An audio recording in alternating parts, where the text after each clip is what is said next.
What's going on, everyone? Welcome to episode 178 of the Junkies Podcast. I just got back from Welding Educator workshop in Cleveland, Ohio with my buddies Ryan Eubank and Kyle Linko.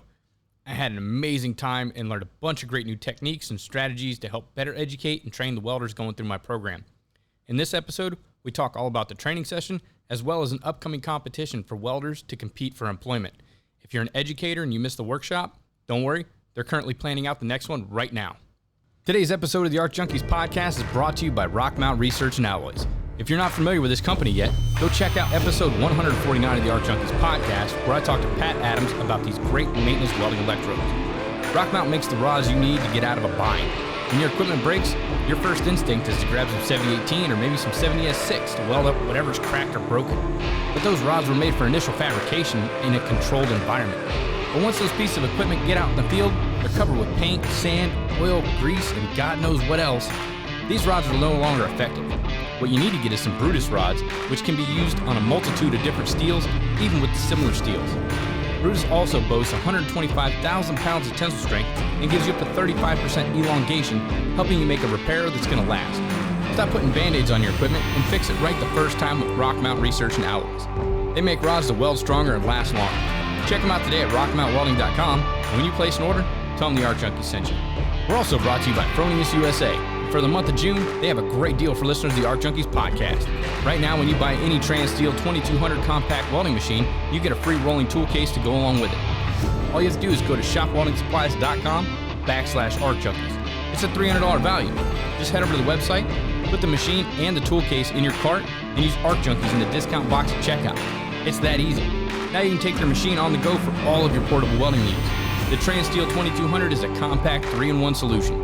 It's the first single-phase inverter power source from Fronius that's also multi-process capable, bringing together stick, MIG, and TIG in a single device. The Trans-Steel 2200 is characterized by the intelligent design of the device, ease of use, robustness, and high level of reliability. Weighing in at just 34.2 pounds, it's one of the lightest multi-process machines on the market. It's highly portable, and you can run it up to 300 foot of extension cords without a loss of power. You also have the ability to MIG weld aluminum without the need for a spool gun, and you can run 1-pound spools or 11-pound spools without the need for an adapter. Head on over to shopweldingsupplies.com/ArcJunkies and get yours today. We're also brought to you by Everlast Welders. I get it. You want to get into welding or you want to start your side business, but you don't have a ton of money to invest in equipment right now? No problem. Head on over to everlastwelders.com and pick up a multi-process machine for your home shop or small business today and save hundreds without sacrificing performance, functions, or features.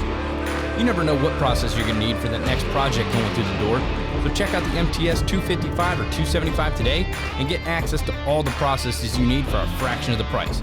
I'm talking MIG, stick, TIG, both DC for steel and stainless, and AC for all of your aluminum. It's compatible with a spool gun as well. And when you buy any machine that comes with a stock foot pedal, you can use Junkies in the comment section to check out and get a free Nova foot pedal and TIG torch upgrade. It's a $100 value. So stop by everlastwelders.com and check out their full line of equipment today. They have a machine for every project and every budget. All right, y'all know what time it is. Fire up your machine, drop your hood, and turn me up 5.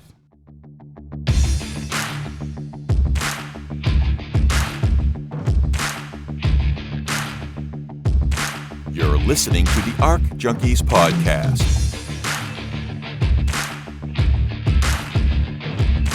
Helping you make every weld better than your last with each episode.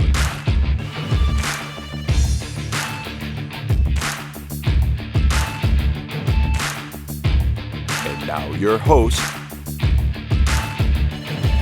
Jason Becker.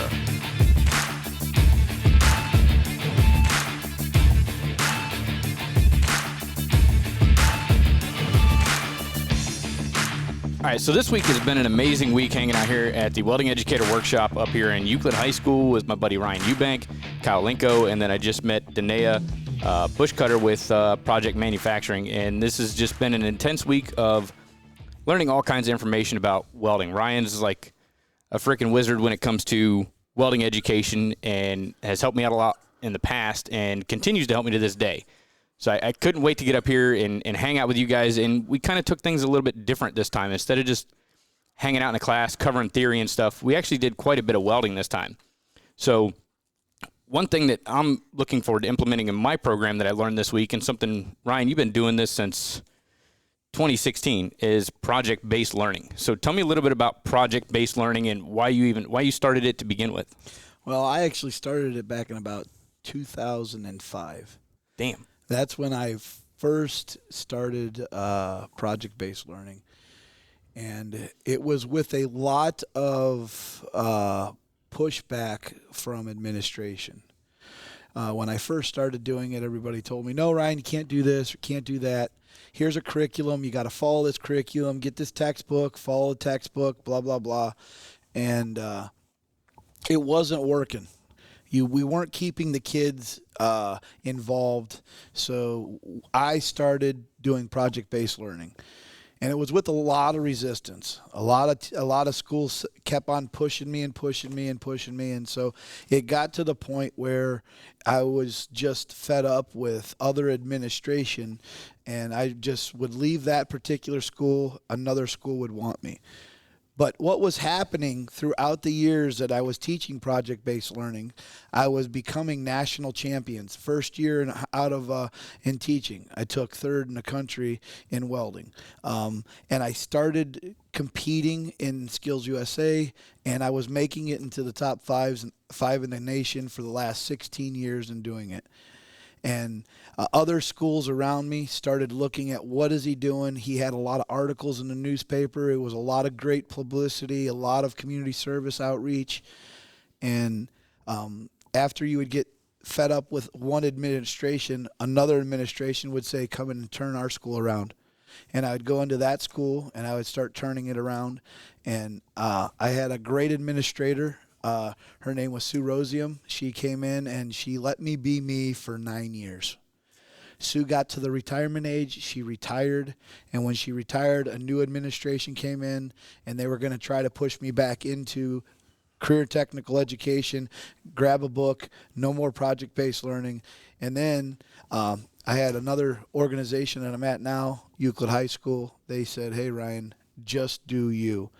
And now everybody wants to know, how did Ryan take a program that was not even part of their curriculum, and in the first year take it all the way to nationals and win first in the country in nationals? And it just then now everybody wants to know, what are you doing? How are you doing it? Why does it work? How can we now jump on this bandwagon that they've wanted to get on for about 5 and 6 years when I've been doing it for about 16 years? And what I've learned is there's so much more, and it's more cost effective doing project-based learning in the welding field than it is just grabbing so much material, cutting it in 2x6 coupons, and welding T-joints after T-joints after T-joints after T-joints. You know, when you take and you look at the project-based learning side of it, there's a lot more ciphering, a lot more mathematics, a lot more figuring out stuff, using the tools in a fabrication lab that will make you successful. Instead of just tacking 2 T-joints together and putting all this weld time into it, so you're wasting weld time and consumable and the thought process. When you can take and you do the equations on how many T-joints a day does a student waste compared to if we let them use a shear, a bandsaw, an iron worker, and a tape measure, a ruler, soapstone, and teaching them how to take a kit and put that kit together. There's so much more learning involved with that. I'm not saying don't teach them how to weld on a T-joint, lap joint, butt joint, or corner joint. Those are the fundamentals. Right. But what I think everybody does is keeps beating that dead horse over and over and over. And they're like, well, they need to perfect it. They need to perfect it and keep going on with it. And that's when I just said, they've learned how to strike an arc. They've learned how to run a bead. Now let's learn to teach them how to work off of the fit-up process. And I think that's one of the reasons that I was so hesitant about incorporating it into my program is the cost. Yeah. And a lot of schools, they don't have, the amount of money to put into the program. They don't have it in the budget to say, because once you finish a project, it just goes in the scrap bin, But, I mean, I can reuse coupons. I can probably put 30, 40 welds on a T-joint. But there's been cases, where we drop down to, like, cold-rolled 10-gauge material to teach short-circuit MIG that I can literally put a 5-gallon bucket of 2x6 coupons in the lab. And within 13 students, by the end of the day, we're scrambling for material. where I could take that same amount of money and buy a couple different pieces of bar stock. And now, like everybody's like, how do you teach blueprints? How do you teach welding symbols? Well, you teach it in the classroom, initially to give them the fundamentals, to, to kind of identify and teach them exactly what the welding symbol means, how to interpret it. We talk about measurements and all that stuff. But when you go to the classroom, nobody's practicing it, because now we're just striking arcs and running beads on plate. And, we're not tying welding symbols to that. We're not putting measurements to that. We're not teaching them the fabrication. And that's one of the things that my previous instructor, Josh LeBeau, was helping us out with. So we were like, how do we incorporate weld symbols and measurements and fabrication into what we're already doing? So we would, okay, we're doing a bead on plate. He would draw everything out. It's just a regular 6x6 plate with a little handle on it.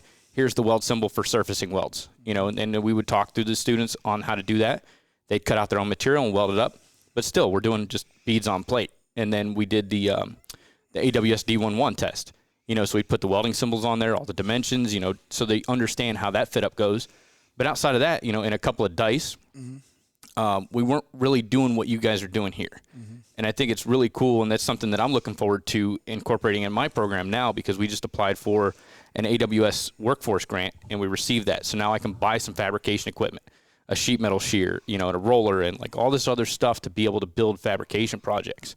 So now I can teach welding symbols at a practical level, measuring and fabrication at a practical level, how to safely use, the equipment in the lab, shears, saws, mills, all this stuff, drill presses, hand tools, the things that, they really need to know once they get into industry, because industry's like, oh man, that's great, they can weld, but they can't put things together. They're not able to do that critical thinking and figure out a weld sequence so they don't screw themselves, putting the pieces together and welding it up. Now all of a sudden you lose access to a critical component, because now you can't get your MIG gun or your torch in there when you could have welded that up first, Jay, one of the things I'm going to tell you, that another thing that we can implement with project-based learning, a lot of times in the shop, we always usually have drops and scraps, and we all have like odds and ends of pieces.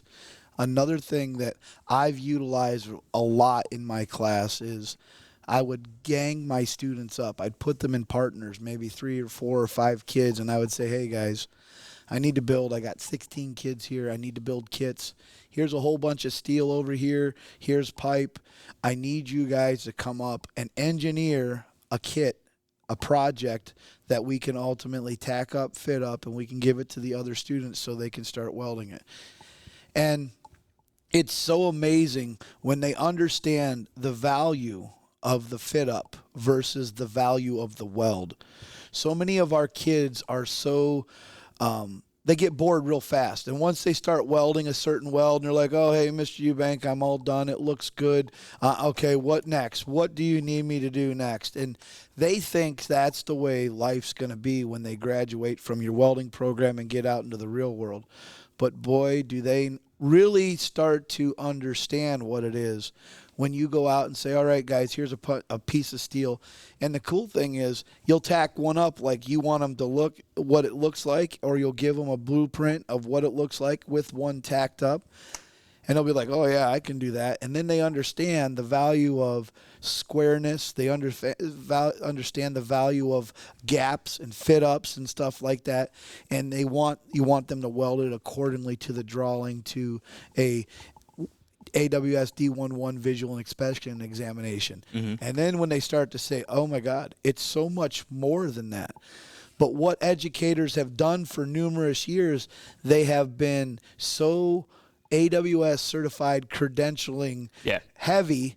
And when I hate to say this, and I don't mean it in a derogatory way or anything, but so many of my industry, it's good that they have them, but the validation for some of these kids to get employment because they have that's what so many parents are so disconnected with in the welding field. Only I'm speaking for the welding field, not other one. But a lot of the credentialing that we do get in our class, they help us as educators, but it's really hard to say, hey, these certifications, because these kids all say, well, I'm certified. But when they go to a job site and they say, well, that really doesn't matter to me. You're not certified here. Can you do my project-based learning kit here that I need you to weld this weld test for? And they're like, wow, hey, I'm so glad that I did practice on those different joint configurations, and I am glad that I got to learn how to read a blueprint. And, you talked about welding symbols.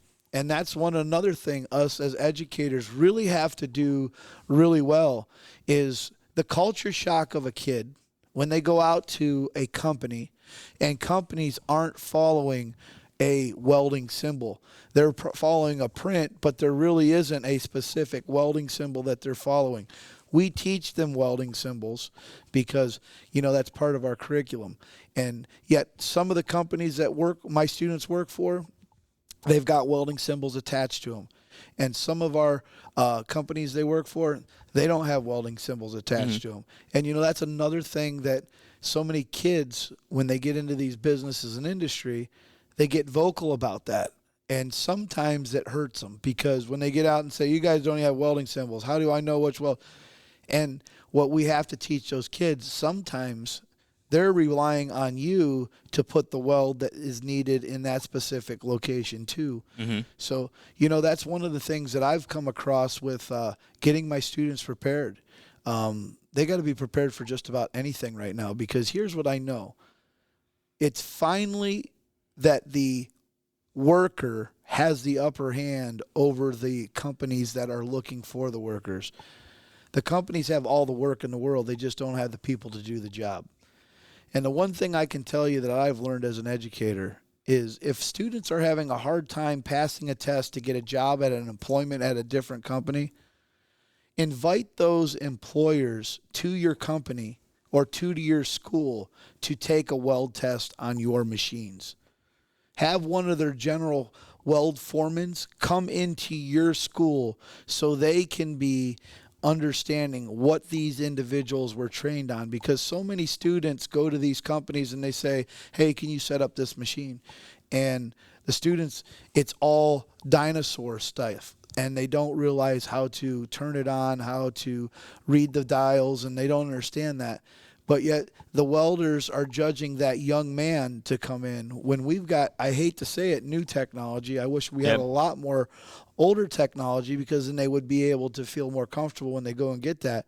But when I've brought those welders from the companies in to my school to take my weld test, all I've ever done was take and turn on the pre-flow all the way down to 25 seconds, and they come in like they're going to go out and start this welding machine, and they couldn't even get it to run. And it was educating them, and they were like, wow, what have I been doing?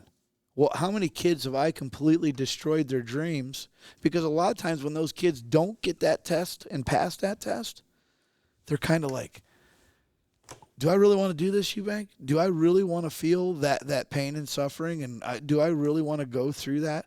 But when we can educate the industry that's hiring our employees and say, no, see, this is what we're coming up, they start to see the bigger picture of what they're going to have to do better in order to hire our employees that we're trying to produce for their particular company. And I think project-based learning has done that tenfold. I think it's been such a great thing.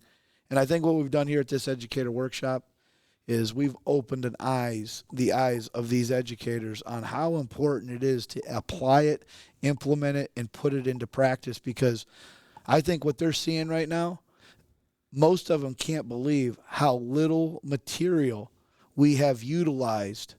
Yeah, I mean, we're literally using a small handful of 10-gauge scrap material, 2-inch by 6-inch, and just working it into different configurations and welding it up to a specific blueprint, and you've got the weld symbols on there. And then once it's all done, you've got something you can inspect. Now you have a tangible part. Not only that, it's like an internal competition amongst, even us as educators. How fast can you get it done? How well does it look once it's done? Once we pressurize it, whose is leaking?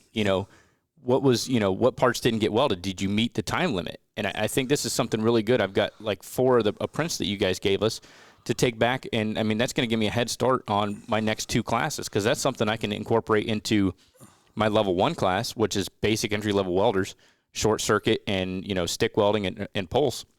But it's also something I can maybe make the same components out of thicker material and do a flux core test, or make it out of aluminum and do a gas metal arc welding aluminum, or, even when we get into TIG, you can steel, stainless, and aluminum.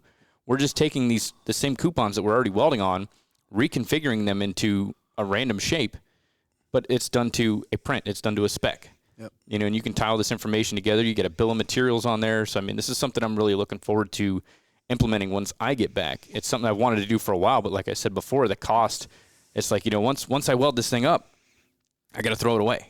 Yep. Well, yeah, but I mean, that's what I'm doing with the other scrap metal too. I'm just not putting 1,000 welds on it first. I mean, obviously you got to build up the proficiency. You got to build up the confidence of the students, but I think these projects, at the end of the day, they're going to help them get employed, you know, because not everybody, you know, most of the students, and like I think all three of us, we test our students to D11 standards. We teach them the 3G and 4G open route, you know, with or without backing. And then once they get on industry, that's not the test they're taking to get in there, because that's not what the employers are doing. You know, they've got like a lap joint, T-joint, you know, oxy-fuel cutting test, tape measure test. I mean, here, build this. You know, they've got a print, build this small widget. I know one company that their whole welding test is they give you 6 pieces of material, and you have to build a box. And it's just all outside corner joints. And when you're done, they check it for squareness. But you also have to set up your machine, dial it in, set the gas correctly, and all that stuff. So, I mean, it's a whole process. But if you take somebody that just, you know, because far too many schools, they just focus on testing and getting the cert. You take somebody that's been welding on 3/8 plate the whole time, and they go in there and try to weld a box together that's, you know, 4 inches by 4 inches, 3/16 thick. They're not going to be able to do it. Yep. I mean, your top students might, but, you know, not the majority of the people coming in. So, like, what I see with most schools is they're, you know, with the credentialing and that, they're kind of like puppy mills. They bring in the students and they just get them their certs and they're on their way. So when talking to some of the educators here about PBL or project-based learning, is they didn't know, as you said, you know, how many little parts you could actually use to make a project. They always think when you hear projects how big they are. Mm-hmm.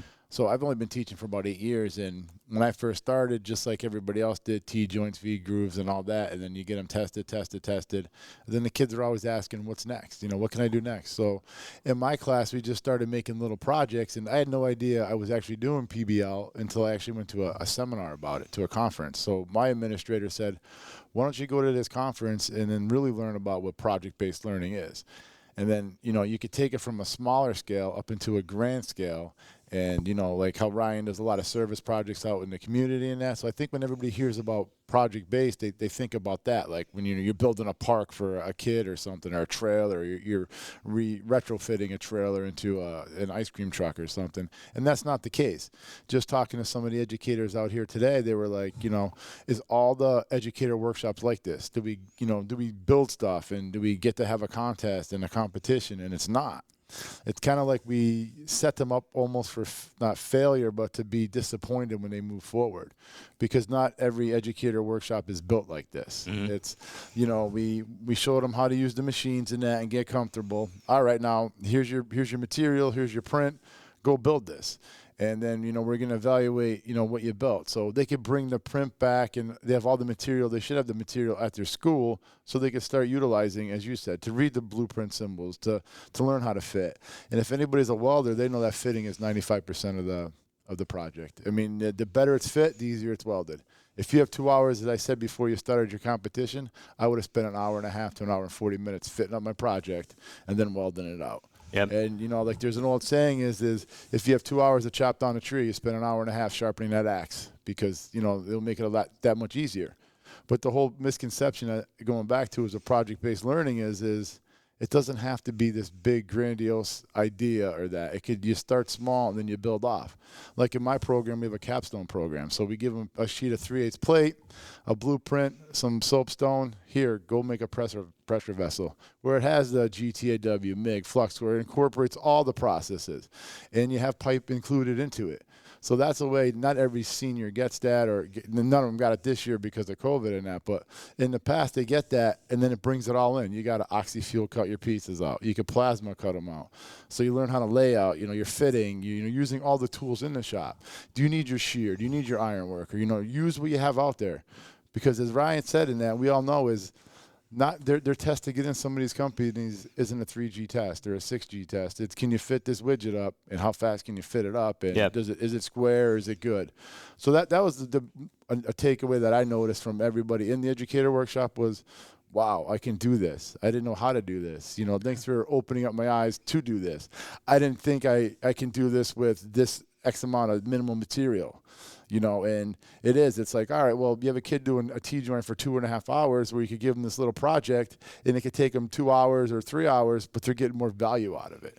Yeah, you might use a little bit more material, but they're utilizing more of their brain. It brings in analytical thinking that we like to see, even some critical thinking. Will the parts fit? Like we gave you all the blueprint out there and we switched it up. So how many people got to see that, to do that? So that's another thing that is very important. And then when you throw the time concept into it in a competition, that just ramps it up. Mm-hmm. And, out in the workforce, time is money and money is time. And they want to see how fast you can get something done. And that's the thing. Like we were talking about when you had your couple competitions and people were struggling to get a 3/8 play test done in an hour. My kids, it's like 30 minutes. Yeah. They're done. A 1-inch play test should be done in an hour and 10 minutes if you do it right. And because that's what they want to see. But then again, that's great. I'm qualified, structurally sound, but I can't fit or tack or make anything square. What really good is that person? Yeah, because, most of the companies are going to be fabricating anyway. Right. And that's one of the things that kind of threw me off today. It's like, I was in that mindset. I was like, okay, I got like 9 little pieces, and it's all stainless steel. We're going to TIG weld this up. And, I've got my print here, and I've got 2 hours. So I've got all the time in the world. I'm just going to ease on through and just, get everything tacked up. And I finally got everything tacked up where I wanted it. But what I noticed, though, is when I was walking by, you had your phone out, you had your calculator out, you were measuring. So that's what it's about. Well, hold on. In my defense, because this is audio, the calculator is on my phone. I wasn't scrolling the gram. No, he wasn't. I think he was Googling how to, convert. How to weld. I was watching YouTube videos on how to weld. Yeah, especially those weld.com ones that you were in. Yeah, you got to watch those. But it was the truth, though. But I was walking by, and that's the thing is, people were really, vested into it. And, I tell the kids, use your phone if you have to. Why not? If it's on you. But that's the thing is, all right, we gave you 9 pieces, but it took everybody 2 hours. So that's 2 hours, and those little 9 pieces, they didn't cost much. Yeah, it was stainless steel, but look at the value you got because all the mathematics, the numeracy that was going into it, the literacy. So if I'm an admin and I'm walking by and I'm in a school, I'm like, damn, they're really trying hard and looking what they're doing. And I'm not going to care that it might cost me a couple extra dollars than they're doing a T-joint. It's like, yes, this person's, squaring this up, doing this, and you're using a lot of tools. I seen men out there with their pens and their pencils and their pens marking, making straight lines, using squares, using tape measures. Again, they're putting thought into it, and that's what we want. Because I can be honest with you, when you do a T-joint, a V-joint, you know what it is. You get in that Zen moment. I can sit there and just go like this all day, back and forth, left and right, right and left. I'm getting my muscle memory, but that's just about it. Mm-hmm. Now it's like I got to incorporate all of that, and it's like, whoa. And then we're like, oh, by the way, you got 2 hours. And it's like, yeah. And that was the thing, man. I got done tacking it up, and I had it all sitting there, and I was like, all right, yeah, I'm ready to weld. I grabbed my phone because I set my timer, too, the same time that I was told go. And I was like, holy shit, it's literally taking me like an hour and 5 minutes to get this thing tacked up. And it's about the size of a damn water bottle. Right. It's probably 6.5 inches tall, and it's taking me an hour to set this thing up to get it just, square. And, it was like, shit, now I really got to start hustling because there's 2 vertical up welds, there's an autogenous weld, and then there's, a couple horizontal welds, and then there's gusset plates that have to go on there. And then once it's all done, there's a little nipple at the top that we're going to pressure test this thing up to like 10, 15 PSI and throw it in the quench tank. So we're going to actually see if not only do the welds look appealing, if everything's straight, square, spec'd out to print, do you have the welds in the right spot? Right. Because you could screw that up really quick. Absolutely. And, once it's done, it's got to look good. It's got to function, because we're putting in the quench tank right there in front of everybody. And if it's leaking, everybody in the class is sitting there watching, so it's not just you. Don't worry, we won't tell everybody that yours leaked. Yours was the first one to leak. I think it was the second. Actually, mine's holding 25 PSI right now and no leaks. I don't want to. I would never throw you underneath the bus. But you know what? And you're going to talk about that. And everybody here was talking about that. And they're going to go back and they're going to spread that out. And they're going to be like, oh, my God, so what'd you do at this Educator workshop? Well, we made a pressure vessel. And you know what? Some were really good, some were really bad, but we all had fun. But now we're all going to do it in our classroom. And let's see how good you are. Mm-hmm. And that's the idea and the spirit of why we did it this way. Because, Ryan's been teaching Educator workshops for the last, 20, 25 years. And, he gets to see, what these other educators need. And I've been to many of them, And I wanted to do something that we'd never done at any of them. And I'd never done this at any of them. It's always, all right, here's our machine. Look at how great it is. All right, now we're going to sell you 15 of them. Oh, by the way, you need the curriculum to go with it. Yeah. No, what our workshop was the only thing we were selling as ourselves is this is what we want you to do is have the passion and bring all this knowledge that we're going to give to you back to your classroom. That's it. This is how you get your students more interested. Right. This is how you get them engaged because I'll be honest with you, for as long as I've been teaching, the kids zone out. You can't, they just start disappearing. It's like, well, where'd you go? Well, I don't want to weld on this block or this coupon anymore. I get it. It's monotonous, but you got to build up the muscle memory. The coolest thing about these projects is it breaks the mold. So now you're taking this project and you can give them a full day. So instead of them welding up 40 different T-joints, they built this one project. They got something to be proud of. They can take it home. Not only that, guys, this can be their portfolio. So when they go to a job interview, they can bring these pieces in the print and say, hey, look, what'd you do in school? What'd you learn in school? Right. This is what I learned. Not how to pass a test. This is what I learned. I learned how to blueprints, weld symbol interpretation, welding, all critical thinking, all this stuff, weld sequencing. Here it is. And you can show the employer. Hey, Jay, the one thing I can tell you as educators, and this is a big part of my project-based learning, one of the things that nobody talks about on these project-based learning is this. Because this is the number one thing that they need to learn on project-based learning is the communication skills. Mm-hmm. They have to understand written and verbal communication skills. And a way that I apply that into my class is I don't run my class. My students run my class. When I need something that I don't have and administration doesn't have the money to be able to purchase it, my students, I teach them how to communicate, collaborate, and educate the businesses around us and ask for donations of drop materials. And the cool thing about that is my students now are the ones to go out and address the businesses and industry. I'll be there with them, but I want them to be there. What I've found is when my students can intelligently communicate to them what they're needing, what they need out of this, the industries will never tell them no. They'll either give them all that they've asked for, partially what they asked for, or they'll give them a number of somebody that will help them. And the cool thing about that, guys, if we are not teaching our students how to sell themselves as a saleswoman or a salesman, we also are killing ourselves when we do this project-based learning, because that's what we want these students to be able to do, is to be excited about going to your program, because they are the number one marketing tool. So think about how excited your students are, Kyle, how excited your students are, Jay, and how many kids come to your welding program not based on a catalog or something that they've seen on TV, but a previous welding student. Mm-hmm. And they were happy with T-joints. Can you imagine what will happen when they talk about project-based learning and how much more it has, gave them growth, and how much more a company is seeing the benefits of what you're doing and seeing the wage increase that's going to happen when this happens? Because that's what's happened with me. Mm-hmm. When companies around here wanted to pay $15 an hour, I would tell them, you can't have my guys for 15. My guys are $20 plus an hour. And they said, well, good luck. You're never going to find anybody that pays that. And then I'll be like, well, you know what? I'm going to go out and try it, but I'm not going to let anybody take advantage of it. And now companies are paying $24, $22, $25 an hour in our local area. And, what has happened now is they're saying, oh my God, how do we get more of Ryan's students? Now the people that say that they couldn't, they got to, because all of these other companies are growing and they're getting the best students possible. And now they want to know, how can we be a part of it now? So I will tell you, on the front end, it has a lot to release all of your duties and allow yourself to teach your students how to become you. And I'll tell you, it's one of the coolest things to teach a student when you have like a business and industry that you know who that business is. If I asked you right now, Jay, who's probably one of your number one business supporters in your area? Who is it? Unlimited Welding. Unlimited Welding.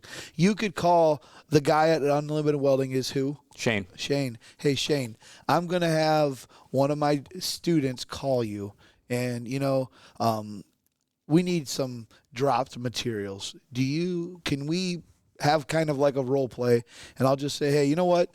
Hey, D, go up and call Unlimited Welding, ask for Shane, see if they have any type of material, and let Shane teach her how to feel more comfortable and so many of these kids, they don't even know how to talk. Yeah, they don't know how to operate a cell phone unless it's through text. They got a text message, or they have no verbal communications, and we've lost that. And when we can teach these young men and women how to be saleswomen and salesmen, I mean, the business and industry is like, how can I say no to this gentleman or this lady? What do you need? And Jay, thank you so much for allowing me to be a part of this. And how can I be more than just a supplier now? And Jay, it's happened to me it's so crazy how much. And here's another great thing about that, Jay. When they start providing the materials to your company on the drops that they're dropping that you can now weld on and you can make projects out of it, you're training the students on the specific thickness, the specific material. The exact stuff they're using. Everything they're using. So now when that individual company needs somebody, man, this guy's been killing it on aluminum, and you're looking for, this is the guys that they're looking for. And it didn't cost you a darn thing. And you can even tell them, hey, you know what? If you want the aluminum back, we'll give it back to you while you're well. Yep. And you know what most of them say? It's for the kids, or it's for the school. You guys have already paid us. You guys have paid it tenfold. These 7 kids that you have here is just absolutely dynamic. All I can ask is, when I need another one, if you could just help us out. Yeah, and that's the relationship I've developed with them. I mean, they've hired like 4 of my students, and they supply us with material. Yeah. They're old, they got equipment that's out of date, or they're going to scrap it, and they're like, hey, man, you need some equipment? Yeah. 2 days later, I've got 2 pallets full of old welding machines that they dropped off. But what I noticed is we want the kids to ask. Yes. But here's the issue. The instructors don't ask because they're not assertive enough either. Yes. And that's something that I've known. So the other day, they were demoing a garage up on our campus. So I'm walking by, and there's a 20-foot I-beam there, just laying there. They're going to scrap it. So I reached out to my administration. I was like, yo, can I have that I-beam for our program? And they're like, oh, it's not ours. It's the contractors that might have been incorporated into the bid. So the next day, I came to school early, and the I-beam was gone, but the guy was working the heavy equipment. I'm like, yo, where's that I-beam that was here? And he's like, who are you? I go, I'm the welding instructor. He's like, oh, it's over there. I'm like, can we have it? And he's like, he's looking around, and he's like, yeah, my boss isn't here. Let me fill the dump truck up when it comes back, and I'll drop it off. So just asking. Absolutely. And that's the problem that I've noticed is with anybody in education, and even people in themselves are afraid to ask. Yep. Just like I was teasing the hypertherm guy here. I was asking him for this, and that. Like, that's just who I naturally am, but that's who my kids are as well, because the worst that someone's going to say is no. Mm-hmm. So the kids that pick up on that are the kids that are like, they're just always going to ask. And, the running joke was in the program was this year was, hey, Mr. Linko, you want to go bowling? No, I can't go this weekend. How about next weekend? Will ask me, then I go. And then the kids are like, yo, how'd you get them to go? Well, I just asked them.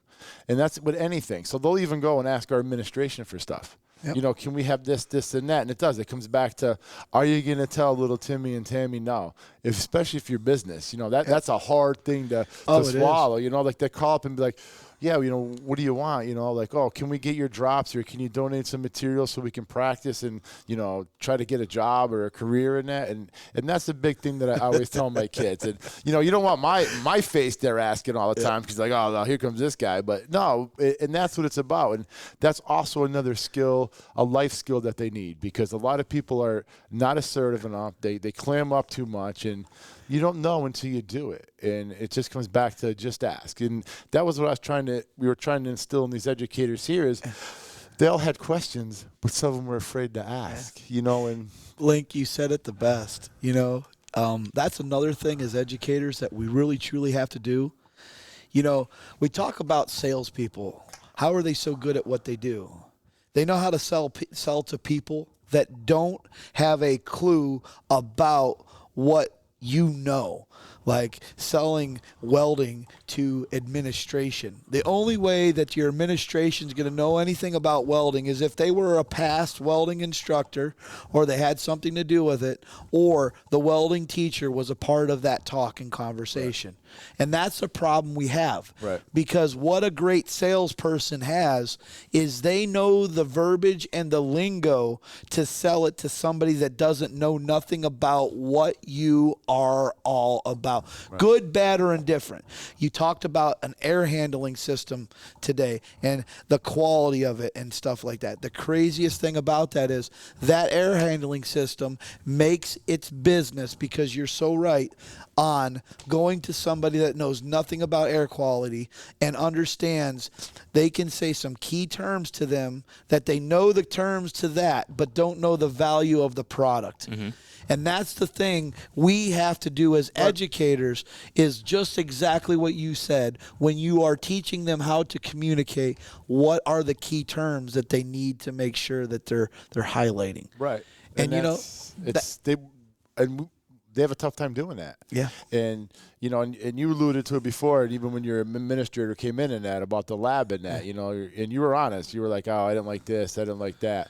The big thing is you talk about us being us, and the educators here, they need to know that they should be themselves, and they're too rigid. And just like, when you go to some of these educator workshops, is here's the agenda. And we joked about this in the beginning when we first ran it, we have an agenda, but, we're going to stay within the guide rails. But what are the guide rails? And that's some of the things that, you ride that came into the past is you can't do this, you can't do this, you can't do this, and me too. And it's always like, why can't we do this? Well, what happens if we do it? Yeah, let's find out. What happens if I fist bump my students, or if I give my student a hug? Like graduation this year, I'm just gonna be honest with you, they want us to give elbows to our kids. I spent 3 years with my kids. You don't think I'm gonna give them a hug across the stage? Oh, absolutely. We're hugging. We're fist bumping. I don't care what you're going to do. I'll take my repercussions the next day. But to me, that's not a way to say goodbye. That's not a way to say goodbye. And you know what? Everybody's hugging everybody. That's just, it's like, well, you can't do that. No, we can. You can't. You're not supposed to touch your kids. Well, I'm going to fist bump my kids every day before they leave. The 3 points of contact. They remember that. It's just like, well, you touch them in that. But you got to keep that intimacy with them so that they get it. It's just, that's the thing that's missed, and that was really the premise and the spirit of our program is, when I was looking over everybody's surveys, is they wanted to know how to get engaged and how classroom management was ran. So here, want to know something about classroom management? How long were our introductions on Monday? Oh, geez. 8 hours long. But you know what? Didn't feel like that, right? No. The emotional highs and the people that were crying in here, but they were raw. It was raw emotion. It was authentic. I've never been anywhere where introductions took 8 hours and nobody complained because they understood right then and there what this week was going to be. Yeah, it set the tone for the entire week. It did. And it was, it was kind of like the military. We open up, we break everybody down, and then we build them up. And that's what it is in my program. It's like when you come in and, you're yelling at them, it's not yelling at them because you hate them. It's yelling at them because you see the future and the passion you have in them and the love in that. And then you build them back up. And then that's what we did here. And in a roundabout way, they didn't know. And if you another thing they probably didn't notice is the way we set the classroom up. Yeah. So instead of having it in rows like you go everywhere else, we put them in cubes so we get the collaboration going and no one feels like they're isolated, and you start mixing people with other people and you can see it. So for us, Ryan and I, it's always about the bonding. He hugs everybody. I fist bump everybody, handshake everybody. That's something you got to find what works for you. A secret handshake, you kick them with your boot or whatever. Like that's the bond. But we hit them right with the classroom management right out the gate. We had you for 8 hours. 8 hours and no one left this room. So if that's not classroom management, I don't know what is. And another thing, not one of them nodded off. Right. Everybody was so entranced by what the next person was going to say. Right. Heck, we had a guy in here you would never even know in a million years that he's from Cornell University. Right. Yeah. Graduated from Cornell. And I'm like, what? That's in case you guys don't know what Cornell is, it's kind of a big deal. Yeah. It's an Ivy League school. You know, like the acceptance rate is about 7%. You know, but to get into the Educator workshop this year was about 6%. So we're just gonna throw that out. But you know what? And that's what it was because everybody had their story. We heard Ryan's story. You heard my story. You heard Jason's story. And that's what it's about. It wasn't like those cheap introductions where it's like, hi, my name is Mr. Linko. I'm from the CTC. I'm here to learn this, this, and this. Hi, my name is Ryan Eubank. I'm from Euclid, and I'm here to learn this, this, and this. I'm from Florida. I'm Jason. They call me Florida Man. I'm here to learn this, this, and this, you know. And God, why did you bring Florida Man with you? Malachi. Holy good Lord. But that was the thing. And when he got up and he resonated with Ryan and he was telling us about his father and, you know, he was in tears and geez, I mean, I had some tears going down my face. That was, as Jason you said, that was it. Like that's just set the stage for everybody else. And everybody else is just like, even when they went around telling their stories, everybody was just like, God damn, I'm not alone. Like everybody has a story and that's what we wanted to get out. We wanted to hear everybody's story. So then we can build you back up and we can build your program back up. And again, to me, that's what it was. So we hit classroom management, we hit classroom engagement, and then we brought it out in the lab. Yeah. And you know, as I said, I think we ruined some people for some future Educator workshops that, you know, that go elsewhere. I'm just, you know, I don't want to say I'm biased or anything, but that was the feedback. Here, I had one guy that said, I should have wore a diaper because I don't want to take a pee break because I thought I was going to miss something, you know. And I'm laughing out there, right? He's like, oh my God. He's like, and then the other guy goes, man. He's like, I was here and I don't know. I thought I was going to leave on Monday because I thought y'all a bunch of crazies when this guy was telling me I got to come here. Next thing you know, at the end of the introduction, she's like, I couldn't imagine what day 2 was going to bring. And he's like, day 2 even hit harder. And then he was like, Wednesday hit harder. And he's like, then he goes to me, he's like, what the hell's tomorrow? He's like, I have to leave early, but I don't know. Maybe I'll cancel my flight or change it. I'm like, no, that's all right. You know.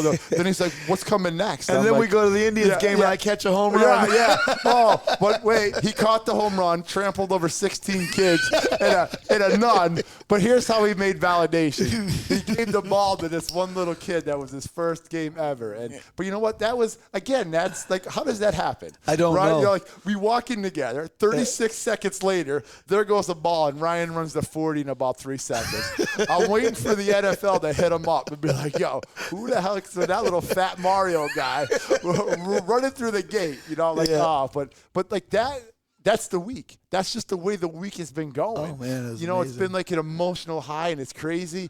And then a bunch of us went out last night. We had a good time, and like that's what it was about. It was just everybody just kind of letting it down, recharging, and coming back, and it was just crazy. It's a crazy week. I can't believe how fast it went. You know, tomorrow it blew by quick. I mean, it's like tomorrow's it. It's over. Right. Tomorrow's our last day, you know, and that's what some people are saying. They're like, oh, man, what's next? Are you going to do another one? One goes, you doing one of these a month? I'm like, no, we're not doing one of these a month. I go, because we got to start school and that. But I go, geez, you think you could handle one a month? I mean, my heart's been beating through my chest for the last 4 days. You know, it's so amazing to feel the energy. You know, we talk about the hugs. Right. We talk about the touches. And there were so many of these instructors in here, you know, I can feel the hesitance. Right. When I went in and I wanted to touch their hand, and I went into one of the individuals' booths, and I grabbed his hand while he was welding so I could show him that. And it was like he never wanted to let go. It was like it was the coolest moment. And then I said, all right, now you do it. And he looked up at me, and he looked me in the eyes, and he says, are you going to hold my hand? And if you knew the guy, you knew he's not that jokester. He's not that he's loving what we're doing. He's like, hey, are you gonna hold my hand? I says, no, not. He goes, no, I want you to hold my hand, and to grab his hand and feel the energy that came through my body, to see when I grabbed his hand the first time, it was like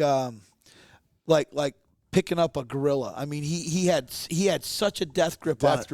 And I said, whoa, stop. Feel how gentle and soft I'm holding this electrode holder. And I grabbed that in my hand and I did that. And you could just feel the whole It was like in a euphoric moment.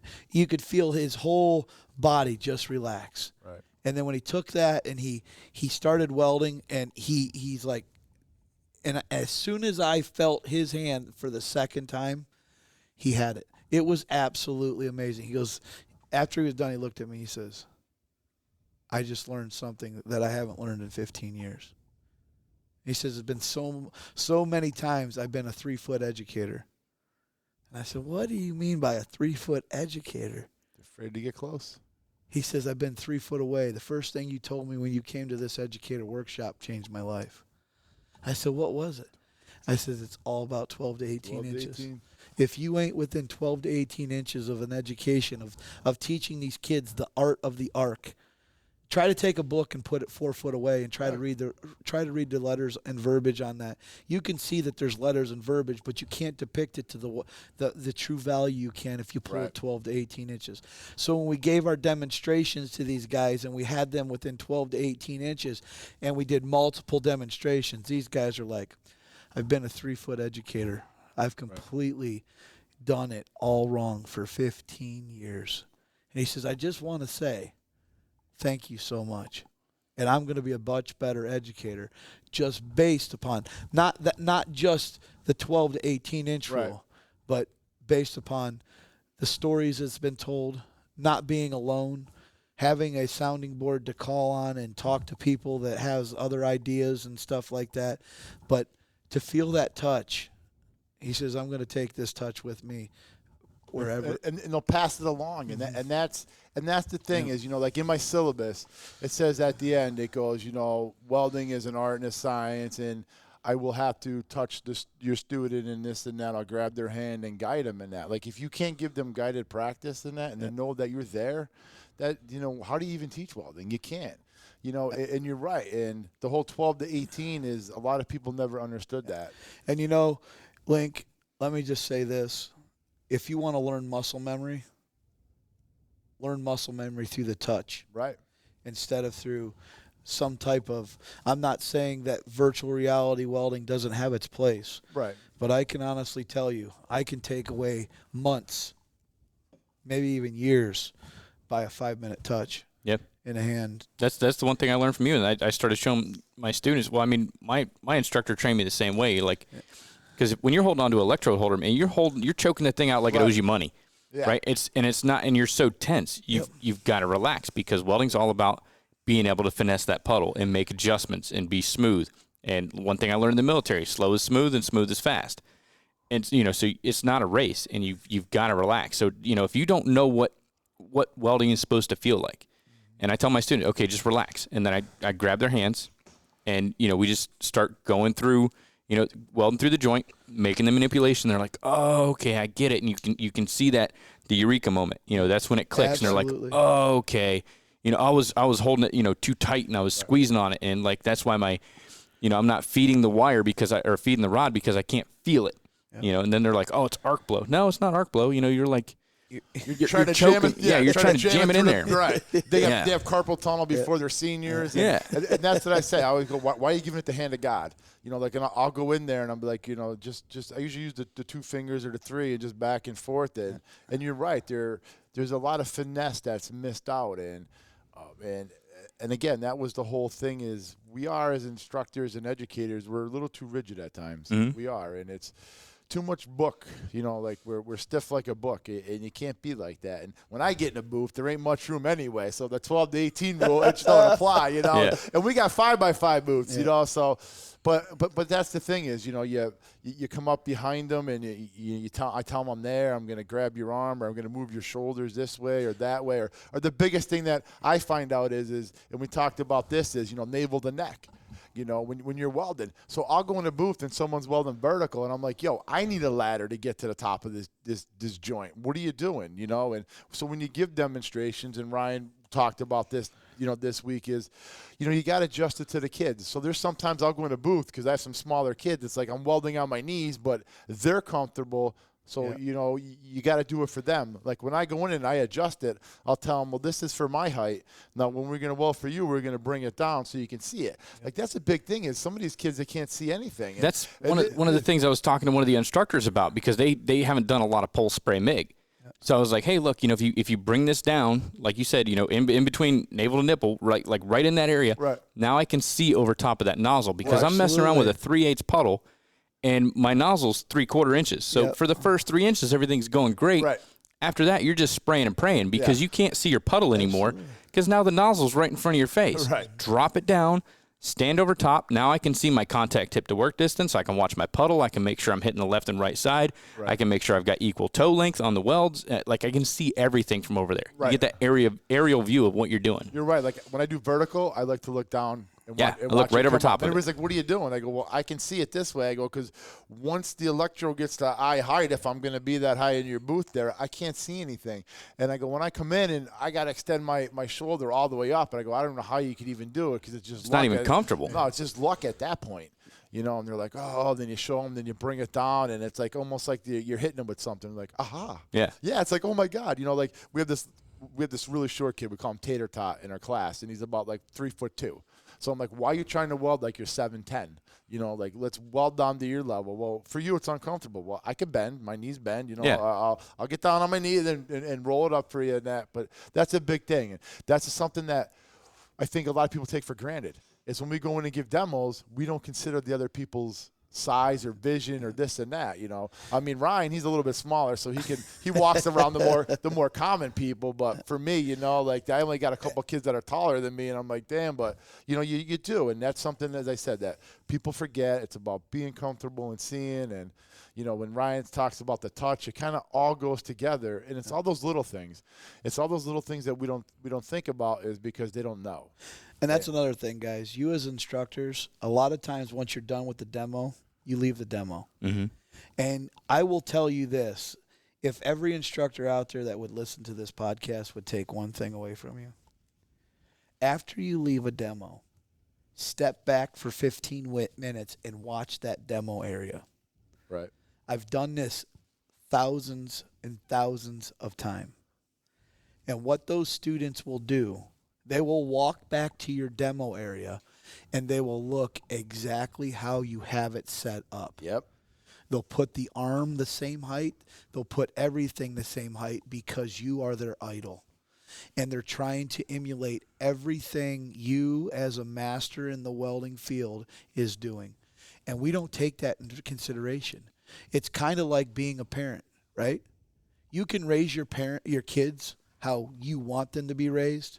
But once you go to work or once you are out doing something and they're home alone, you just hope they're doing the right thing. Mm-hmm. And a lot of times what the right thing is for that kid is, what would my mom and dad be doing?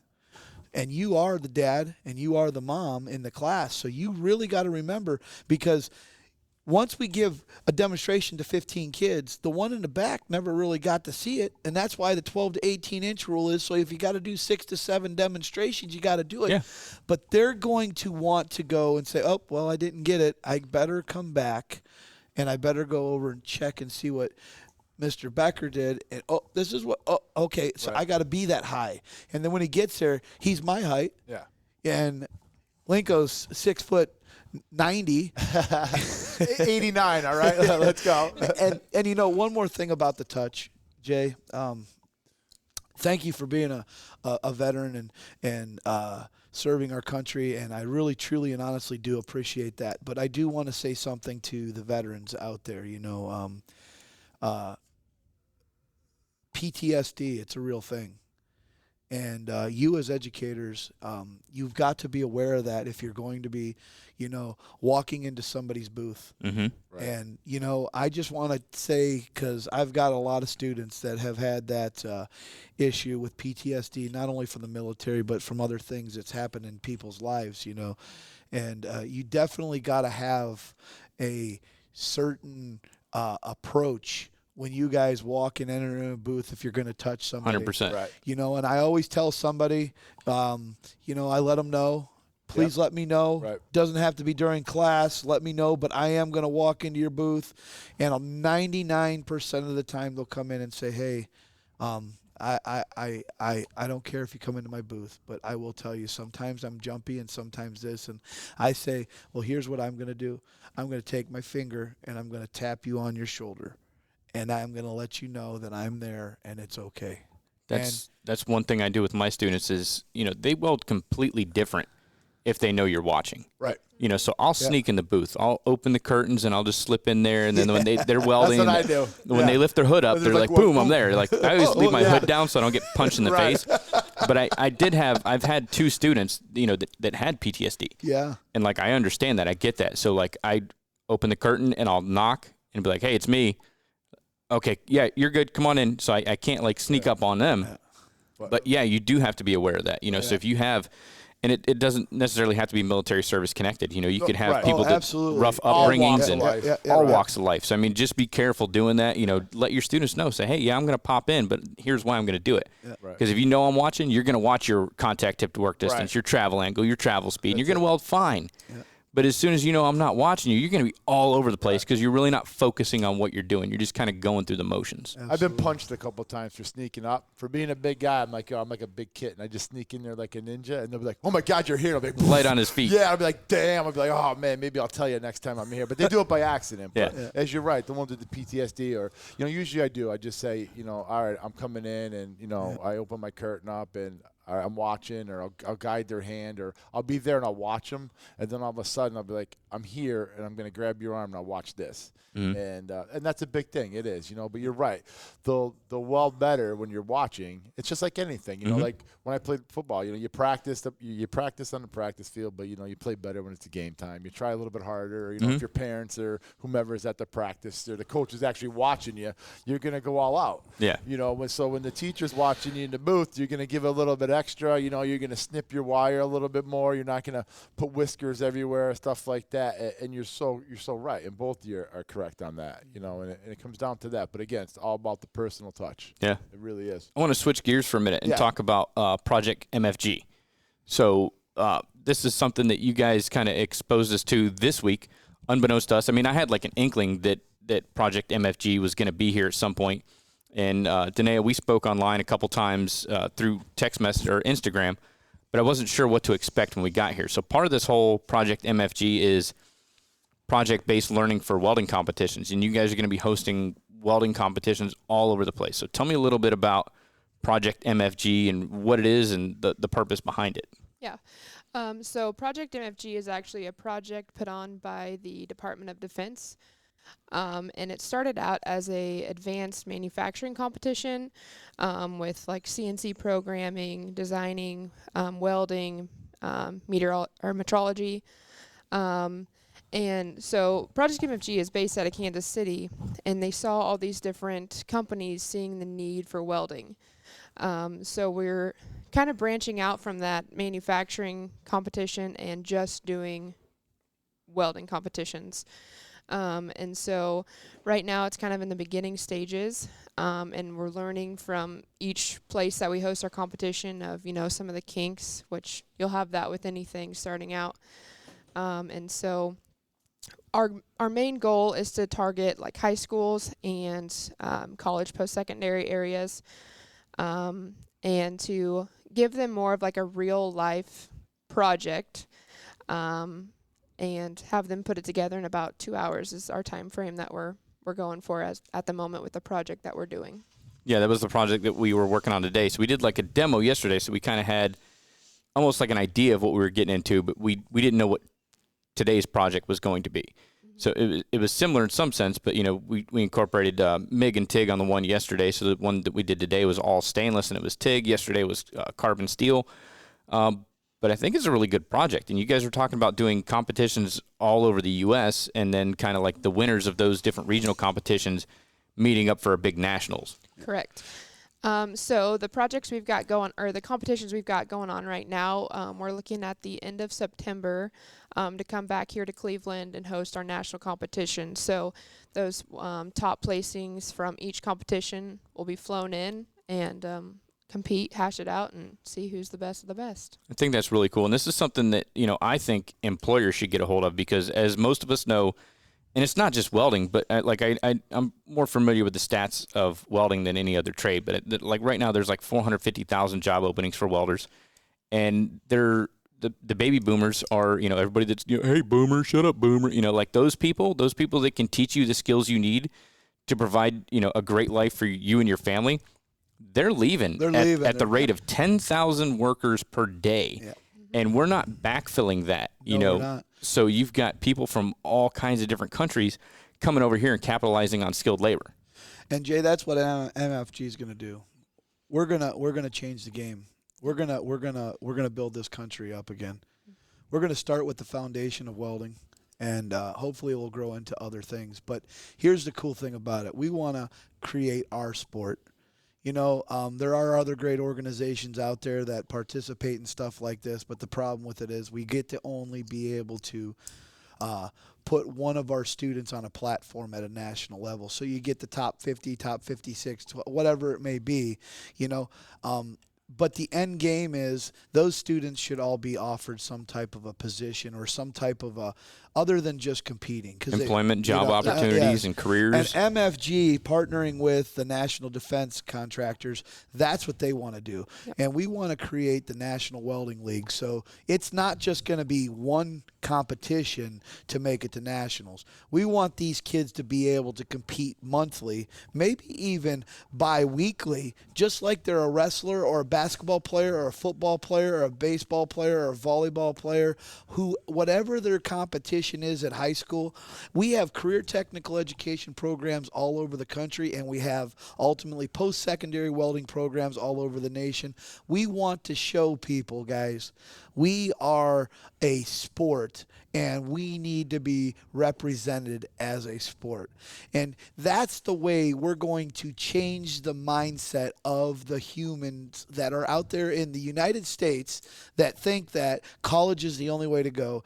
And we need to start teaching them that career and technical education and post-secondary technical education is probably the most prosperous and most beneficial thing that any young man or woman that are thinking about a career path is something. Because, guys, let's think about it. Planes, trains, automobiles, bridges, buildings, pens, paper, markers, erasers, the food you eat every single day has all been affected by welding. That's the greatest thing about this trade. There is something in it for everybody. Yep. And if we start promoting it and showing the public what career opportunities, when you have kids in high school that are starting out at $24, $25, $30, $40 an hour at 18 years old, and kids that are going to post-secondary college opportunities starting out, and these kids are going to four-year colleges, and 85% of the college degrees can't find jobs in their degreed field that they went into, and then the next thing you know, they're working at different companies just to be able to pay for all of their costs that they have accumulated through going through college. I'm not saying college ain't a viable option for individuals. It's just not for everybody. I mean, that they should be pushing that agenda onto every kid that comes out of school. It's like, hey, if you want to make something out of yourself, you got to get a degree. And it's like, no, like I drank that Kool-Aid. I mean, they've been trying to pour that down our throat for 20 years, and I drank the Kool-Aid. I went and got my degree, and then I realized that, hell, I'm going to, as, from being a welder to, getting into my degree-related field, I'm going to have to take a hell of a pay cut and then pretty much hit the reset button. Yeah. Like, why would I do that now? Because, I'm not even at the pinnacle of my pay range as a welder. Why would I want to, stop doing that and get into another career field and fall, take a $10,000, $15,000 a year pay cut? Jay, I've got kids graduating from high school. They just graduated. The day after they went through their commencement, they drove out to Indiana and then down to Lafayette, Louisiana. And they went down there, and they're working down there, and they're going to start out at bringing home about $2,200 to $2,400 bring home a week. 18-year-old kids. And here's the craziest thing about it, Jay. If I had 150 skilled welders that could go out and pass a drug test, pass a background check, and to be able to want to go and show up and shut up and do their job every day, I've got 150 jobs available for them. And that is not an exaggeration and not a joke. And you know what the sad part about it is? That's just 150 jobs. But I guarantee you, all those other companies, I bet you there's probably attached to those 150 jobs, there's other companies out there that I don't deal with. I bet you there's 600 to 700 jobs available, paying $80 to $90 to $100,000 a year without any college debt, with 401k, benefit packets, holiday, vacation pay. It's amazing what they have to offer right now for young men and women. And that's the one thing, though. Let me just say this. It's definitely not easy. Yeah, no, and that's the thing that everybody misses, because, I mean, everybody's like, oh, you know, that $100,000 a year salary, it's unattainable.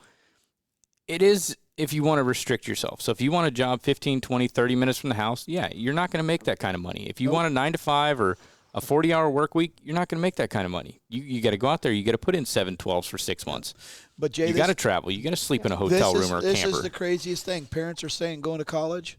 How many kids are going to college? They get through their first, second, third, or fourth semester, and they drop out because it wasn't for them, or they failed out because blah, blah, blah. But they still have this college You still loan. got all that debt. Yep. You can't even get rid of that. You can't declare bankruptcy on that. Yep. That's something you have to pay. Or you go to the military, and God bless America, and God bless the military and stuff. But you go to the military, and you say you want to go in as something, and they come in and say, that's your first choice. Well, what's the second choice and what's the third choice? The next thing you know, the kid's going in and saying, well, they didn't give me my first, second, or third. They said the only thing available is my fourth choice, and it wasn't really what I wanted, but now I'm stuck for the 5-6 years. Mm-hmm. And they get in there, and they're so totally miserable, they can't wait to get out. And I hate to say that.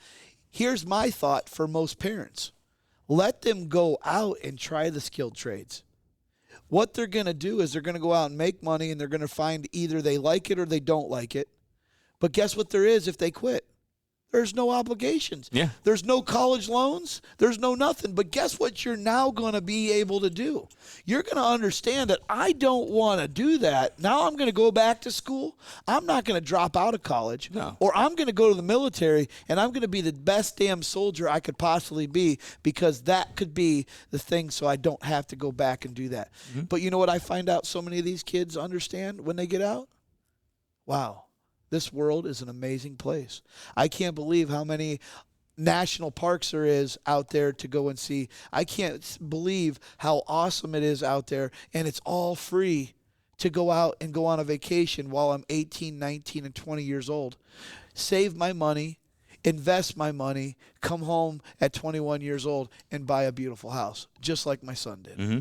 And you know what? That's the craziest thing, because everybody, when out where I live at, everybody's like, oh, those guys aren't going to go out and make that kind of money, and they ain't going to make that much money, and then blah, blah, blah. You know, my son was 20 years old. He bought a $176,000 house at 20 years old.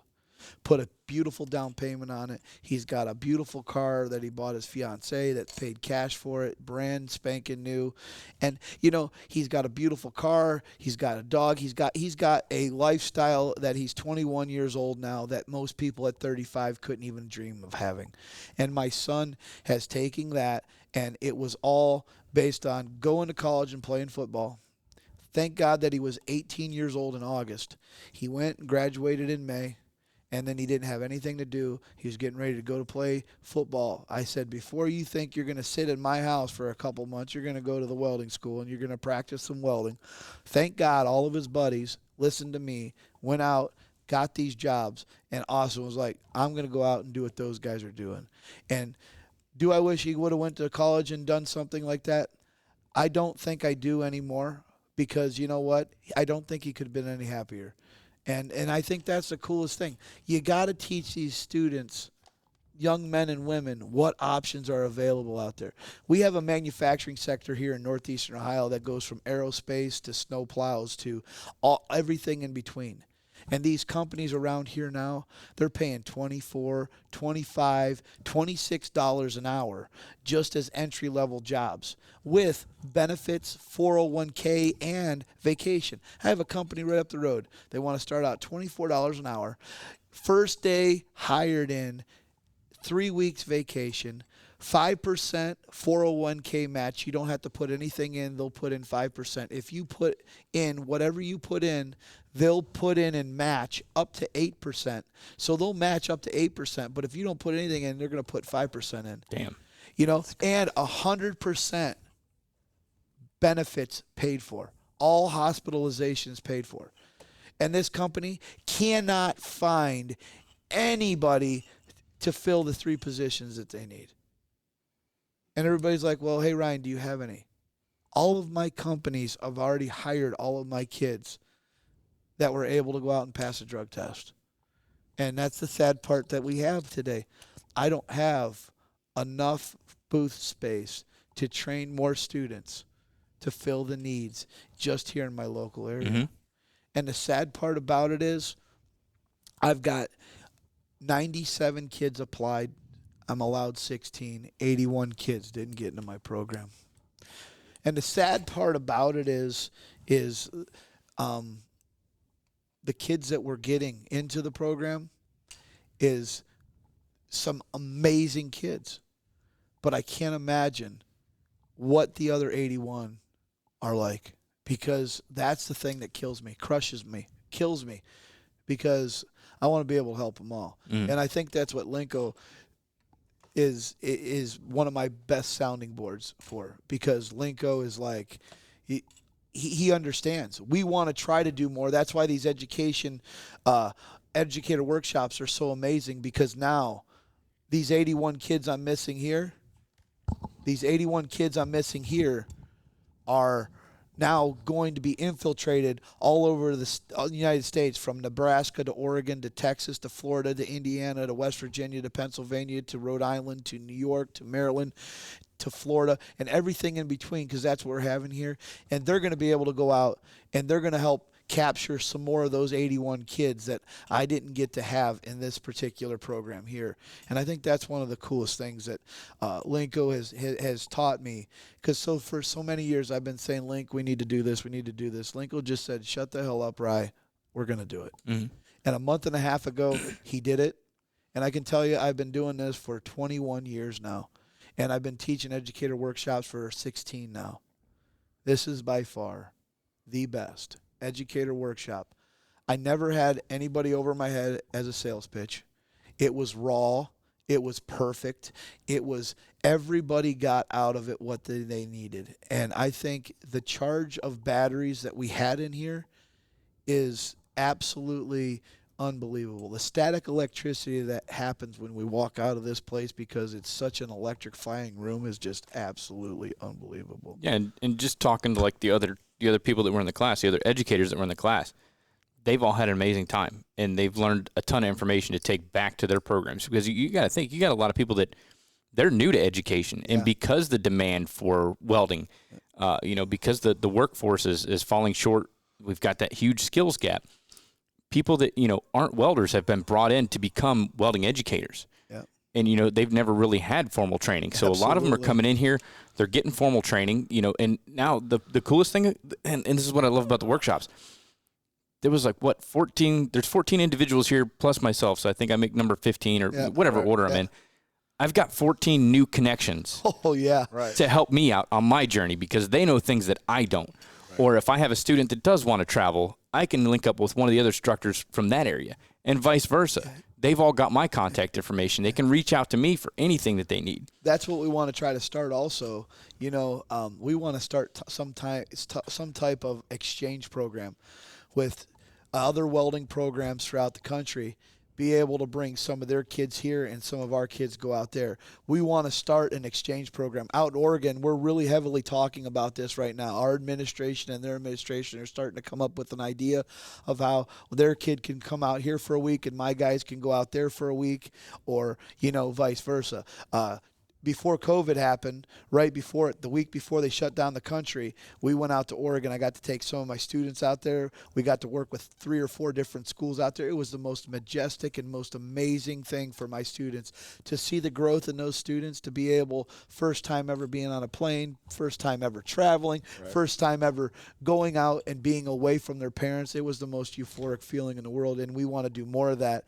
And that's what we want to do with Florida, and we want to do with all these different states. Link, I know you had something that you wanted to say, but. No, like we get back to the educational workshop and the Project MFG, and it's trying to bring it all together. It all comes back to, project-based learning, and then having the men and the women that were in the workshop open up and, give their thoughts in that and their, what am I saying? I'm going to lose my train of thought. But it was just as, Ryan says, it's majestic or it's magical this weekend, and we go back to not selling anything, and we put this together, Ryan and I, in about a month and a half, and now what we're working on next with Project MFG is we're looking at a national welding league, and that's the next big thing, is trying to bring it all together, and the rise of the skilled trades, and you talked about, Ryan, the work shortage here, and Jason, you talked about it down in your area, and Danae talked about it in Kansas City, how there's we're struggling to get the skilled trades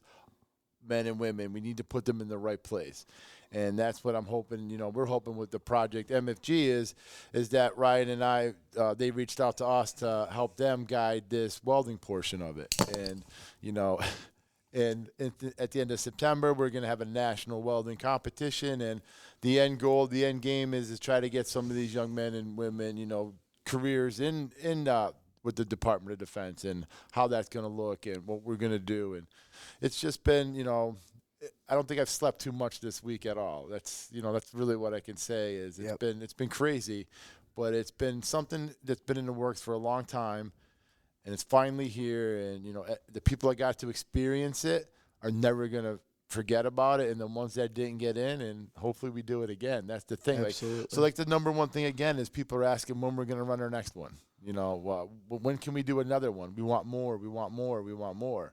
And sometimes they got to wait a little bit, right? Because we have a lot on our plate. But, oh man. But so that's really what I could say. Is I'm glad that everybody that came out, I learned from them. I didn't.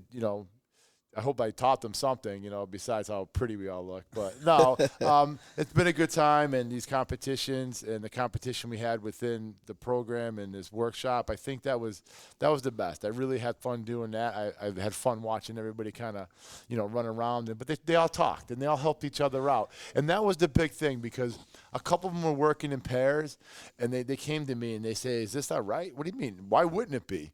You're all here to learn. And, I looked at the one guy's project, and he goes, I didn't do too good. And here's what I said. I go, you did better than I did, because I didn't even weld one. Mm-hmm. At least they tried. And, that was the thing. They were really sincere about it, and they thought we were going to be mad. No, we're not going to be mad. Nope. We wanted you to get out of your comfort zone, because that's the thing. You don't learn until you're in your comfort zone. Yeah. So Jason and I were talking in the booth the one day, and we're talking about weld test and that. You hear the guys that say they never failed a weld test. And then we had the same kind of we were talking about the same things. If you never failed a weld test, you haven't challenged yourself. Yeah, ever. you haven't welded enough. Yeah. Right, you haven't welded enough, or you've been welding flat your whole life, or this and that. Because I'm telling you, any good welder out Absolutely. there has had a bad day. And if you're going to tell me otherwise, I'm going to call you a liar. Yep. I don't care how good you think you are. I mean, Absolutely. I'm telling you, oh man, all my welds are pristine. They're all Instagram quality. Get the hell out of here. Yeah. Don't lie to your students like that. And that's what I say is, you get these welding instructors, and I've seen them. I've been into many seminars. They tell you how great they are. Well, they tell you how good they are because they don't have to weld. Yeah. But now when we have these. Now it's time to weld. Right. Now we have this little mini competition, and everybody's like, oh, damn, they're actually going to make us weld? Wait, there's weld sizes on there? Yeah, boy. Let's see what you really got now. Yeah. And then I'm not going to be in today. All right. We're going to go ahead and take a quick commercial break. This segment of the Arc Junkies podcast is brought to you by Strong Hand Tools. They have all the fabrication tools you need to increase speed and accuracy. We all know that time is money, right? The more efficient you are, the faster you become, the more money you can make. Check out stronghandtools.com/arcjunkies and see what tools they have to help you increase your speed and accuracy today. We're also brought to you by AHP Welders. And right now you can pre-order an all-new AHP Alpha TIG 225XI for only $750 and get into TIG welding with AC and DC capabilities. The 225XI delivers pro-level features in an economically minded package that outperforms other machines in the same price point. Check out ahpwelds.com and get yours pre-ordered today. Orders are going to start shipping out on June 4th. All right, let's get back into the show. And that's the cool thing I got out of this. We had all these instructors from all over the country. Right, all over. And I am telling you what, a lot of people say, what are we going to do? how are we going to get this country back on track? It's almost impossible. Right here. The youth today, to see what I seen in here, it was magical. It was a start. D, this is the start. Yeah. Yeah. D, you know, I know that you just got here just today, and I got to say, you didn't get to see the first couple days, and I really, truly, and honestly wish you could have been here, because the moments that we had in here, it was beautiful, absolutely amazing, and I'm so thankful that you got to come up here. You got to be a part of what we're trying to do, and I think what you and Bill have done for MFG to try to get this off the ground, this is the seed. I would honestly say this, and I don't mean to say it out of touch, but Jason, this podcast here is the seed that is planted that is going to change the country. Yep. I will not fail when I do something. And I think with you, Jay, I think with you, Link, UD, the team that we can create, this, we will look back. We might not get the credit that we deserve, but this is the podcast that will ultimately set the tone for everybody else to either shit or get off the pot.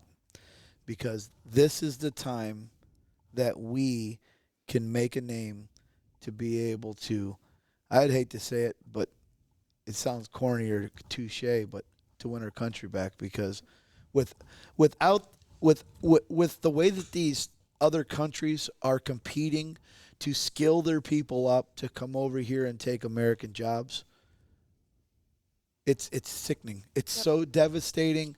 It's so and that's why, you know, we look at the defense contractors. They have to hire American citizens to work in the defense contracting department. People, it's almost a national security thing, because we don't have enough people to create the supplies we need to protect our great nation. And I sound like a politician, and I'm not trying to be, but I'm going to tell you what, this is what we have to do in order to start showing people that this is our sport. Your sons and daughters need to participate in it. If not, we might not be able to produce what we need to produce when it's time to produce, fast enough, quick enough to be able to keep the great nation that we live in, you know, intact. And I hate to say it, but it's very true. It's very true. And with the people that I see in this particular program right here and these instructors, they all have a heart, they all have care, they all have pride. And I think that's one of the things that we can do right now is we can really start something that could be great. And I think it's amazing. So, Heck, if it wasn't for this podcast, I probably wouldn't be sitting here, honestly. Yeah. I reached, like when you guys had your Educator podcast, or when you guys were talking about your workshop podcast here a couple podcasts ago, I reached out to every single one of you. Yeah. It was incredible. Yeah, well, I appreciate that. I appreciate the platform that Jason Becker gives us. And Danae, you're an educator as well. So, I mean, you see it firsthand as well. Yes. Right there at your school. So how did you get involved in Project MFG, and where can people go to get more information on it, how they, you know, because not every welding instructor could show up this week. Yeah. So, you know, for the ones that want to participate, how do they get involved? How do they get active? Yeah. So how I got involved with Project MFG, so since they're based out of Kansas City, I teach at a technical college there in Beloit, Kansas. And they kind of they were doing like prototype competitions, or, you know, kind of just testing the waters to see how it would run. And so they called me, Johnson County Community College and Metropolitan Community College there in the Kansas City area, and asked if we'd wanted to come and, you know, weld. So I brought a team of 5 students. Johnson County brought a team of 5 students, and my students did well. And they saw that they needed someone that's in the welding industry to kind of get this to the level that it needed to be and where they wanted it to go. And they knew with not having people in the welding industry on their team, this wasn't going to take off to what they want it to be. And so they asked me after the competition if I'd want to, you know, join them and help them get the ball rolling on this project, and I was all in. I'm I'm a huge advocate for the trades. I see the need for it. I was one of those in school. I was a nobody because I went to the trade school because I didn't go to college. So none of my high school counselor wanted nothing to do with me. And that's sad. And so I immediately said, yes, I want to be a part of Project MFG. And, listening to your guys' podcast, since I'm new to the industry, and where I teach at is actually where I went to welding school at, and I'm fairly young, I knew I needed connections, which nowadays, that's how you get anywhere, is the connections you have. And so we reached out to Ryan and Kyle, just, because they've got connections all over the country, and they're really going to help us get the ball rolling on this project. I think that's one of the coolest things because, Dee, I'm going to tell you, I was told that my whole life. Not going to do this, not going to do that, can't do this, can't do that, and for a long time I felt like the lone survivor. I really did. I went out and I tried to do everything, and everybody all tried to, he's doing this again. He's a crazy guy. He's loud. He's obnoxious. He's this, And then I always say, just come in and talk to me, And I felt like such a lone survivor. I really did. I had people that would call me and ask me for advice. And after I'd hang up the phone, not a joke, I'd say, why the hell are they asking me? Here's Ryan Eubank that nobody ever says I'm going to do this or I'm going to be able to do that, but everybody now calls me, and then you got people like Kyle and you got people like Jason Becker, I don't listen. I have a social media Instagram thing, but it's the funniest damn thing because I don't know how to use it. Yeah, don't try messaging him on Instagram. No, that's not going to work. He won't reply. I don't figured know that one out. I don't know how to do it. And my wife the other day, she's trying, because this is all the time I have. And I hate this because I'm driving down the road because that's the thing. My wife, she's my rock. She is my blanket. She takes care of me. And the other day, this is how bad it is. The only time I had time to talk to my wife for about a month was when we were in the car. And I'm sitting there and I'm like, hey, Hev, how do you do anything on Instagram? And we're talking while I'm driving, and she's trying to show me this. And I said, I ain't have a clue. I don't know what to do. She's like, stay on a damn road. I'm like, I'm trying. And that's one of the things I asked Kai this week. I said, or maybe you guys can show me how to do this and stuff, because I am not tech savvy. And you know what? I can tell you why I'm not tech savvy. Because I've been judged so many times because my spelling, my punctuations, and my grammar.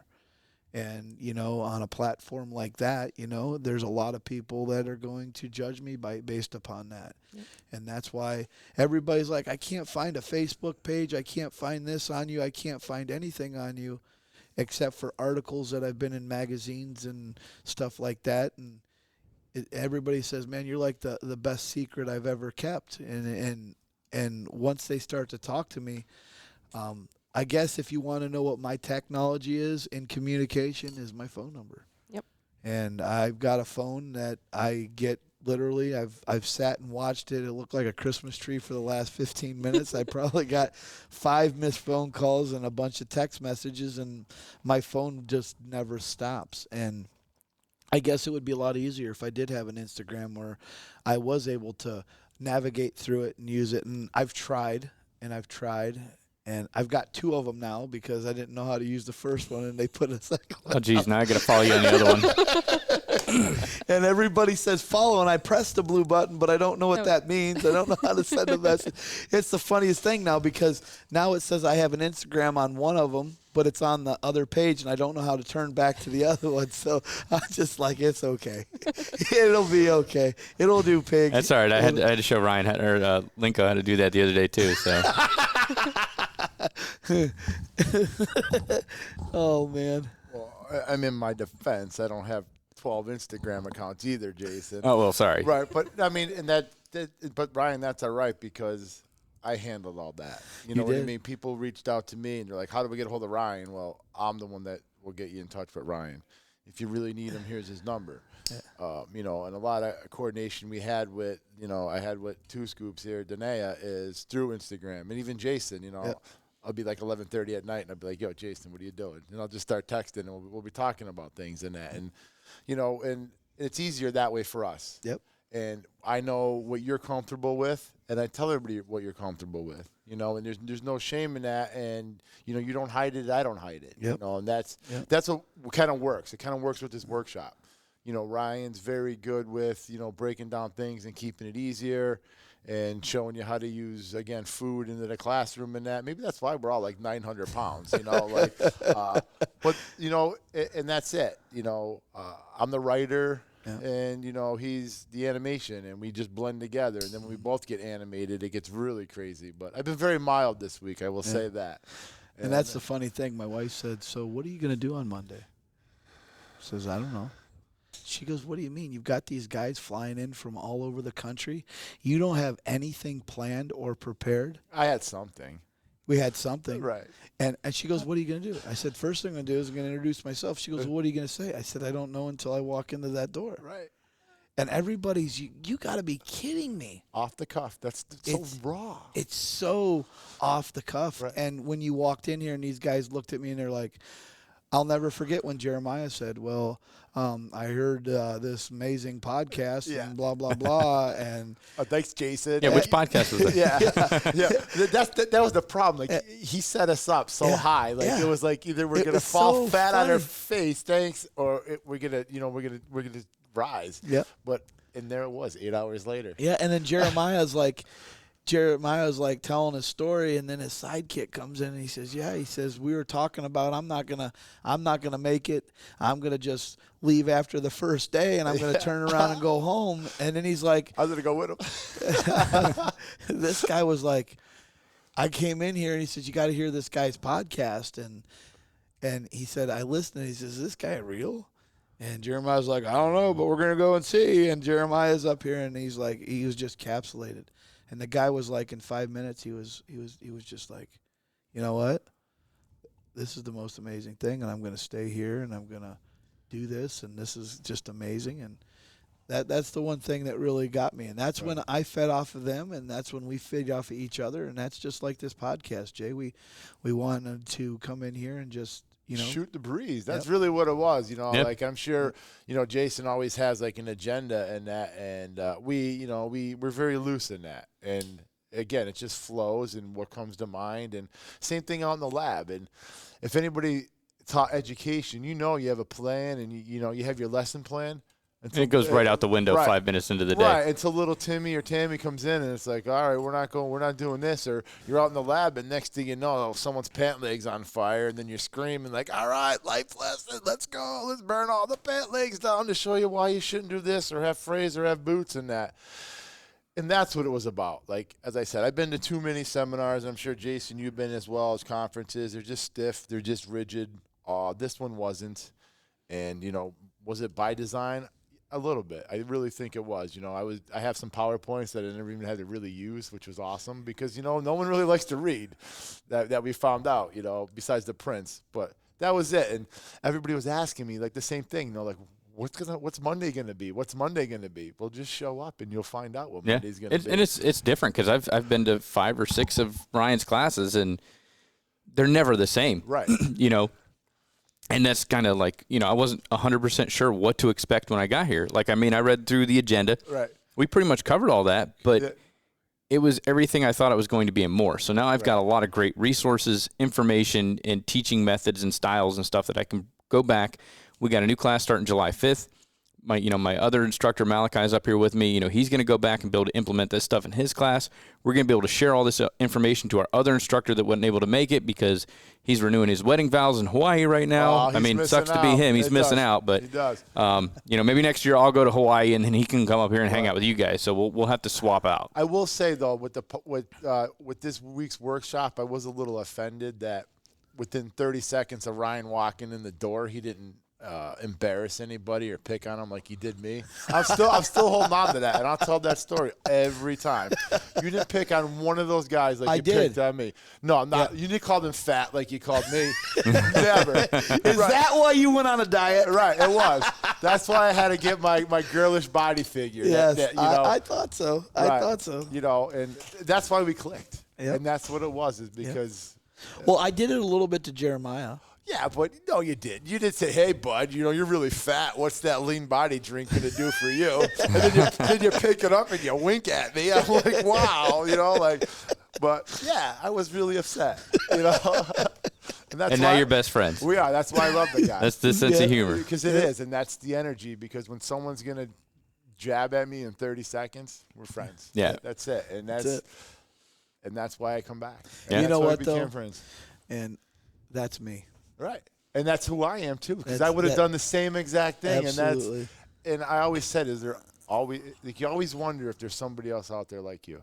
Is there another Jason Becker out there? Is there another Two Scoops out there? Is there another Ryan out there? Is there another me out there? Because we're all a little tweaked in the head, and we do things differently. Yeah. And the 15 that we have here, they're all tweaked in the head. They're even more tweaked in the head. You want to know why? Because they came to see us. That's the crazy part. We had the kids that come to us because I think they just send them to us. But these guys, these men and women flew across the country to come see us. That's the craziest part. We're going to go hang out with these space cadets. You're goddamn right, because we're going to take you to Mars. And that's just the craziness. Yeah. And that's just the energy and everything we had this week. Absolutely. And I will be sad when we got to leave, my next step is I'm going to probably get a house in Ohio here soon. Yeah. You know what? I told these guys, and you can definitely vet this, that I said it. I said there will be tears on Friday when you leave here. Oh, there will be. Yeah, tomorrow's going to suck. Yeah, it is. Tomorrow is going to suck. Oh. It is amazing how tight a bond these men and women have made in this particular program. They're probably going to hug us more than they hug their significant others. I'm sure some of us are going to probably get kissed on the cheek. I see I see Jason already putting the chapstick on right now. But it's the cold weather, I promise. Yeah, it's the cold weather. It's 97 out there, humidity at 100. But you're right, though, and that's the thing, because the goodbyes are usually the hardest. They are. But you know what? It's not a goodbye forever, because we have everybody's contact information. Absolutely. And how you open your doors to everybody, I open mine, and I guarantee it, they're going to be coming to our shops, and bringing their kids and this and that, and especially with this competition coming up, this MFG and everything we've been doing. And there's a lot of great things on the horizon. And as you said, and we kind of thank Jason, we can never really thank him enough. And you're right about planting the seed, and here it is. Yep. Now his followers and everybody else is going to start watering his garden. And then that's what's going to happen. And I'm always appreciative. And it was funny because I never met Jason until Sunday. Yeah. And, we just kind of clicked like that. Everybody's like, oh, you must have known him for a long time. No, I reached out to him a while ago about something else, and, we just kind of clicked. And that's how the welding kind of works with everybody. The welding community is really supportive. Really supportive and amazing. Right. It's a tight-knit group because there's so few of us. Right. And, that's the thing is, even with Two Scoops here, she reached out after the podcast, and she's like, oh, man, you guys are all kind of crazy. And I'm like, crazy? We were kind of mild on that. And I go, even this week I was mild, and Ryan was a little bit mild. We got a little cray last night with Ken, the old buck. He was wild, you know what I mean? I was like, and he was like, oh, remember the last time we did an educator workshop 8 years ago when I first met you? And then he left me somewhere. I was like, we're not going to talk about that, right? Then he's telling everybody. I'm like, oh, you know what I mean? He's like, then he goes, is that why you don't drink anymore? No, that's not why, bud. It's not. It could be a reason, but no, And but that's what we had so much fun, like the Indians game and everything, and we keep talking about it. But you're right. We became a family.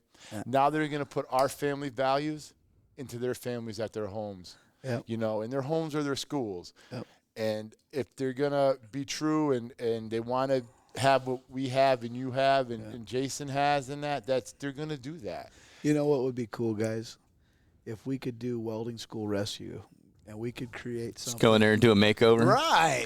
Go over and go to these schools, us four, go to the welding schools around the country and be a welding school makeover. Right. Just come in for a week and say, hey, like get all the welding educators in that area. Yeah. We'll pick it. You pick the school you want to go. We'll just come down and just flip it over. Yeah. And that's the thing. And then here's the thing. You don't need to have the fancy labs and this and that. So like we talked, Ryan, you have a beautiful lab.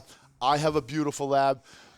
Jason's getting a new lab, and I haven't seen your lab, but I heard pretty legit. Yeah, that's what I heard. And then you hear these people with the dungeons and that. But here's the thing: it isn't the equipment.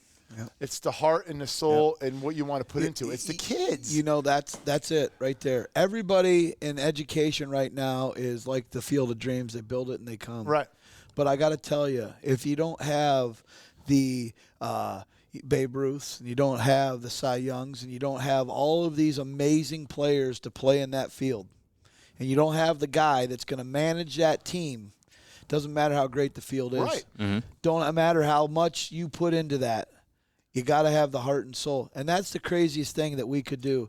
We could go to these schools and we could start helping these educators start understanding, utilizing their communities. Right.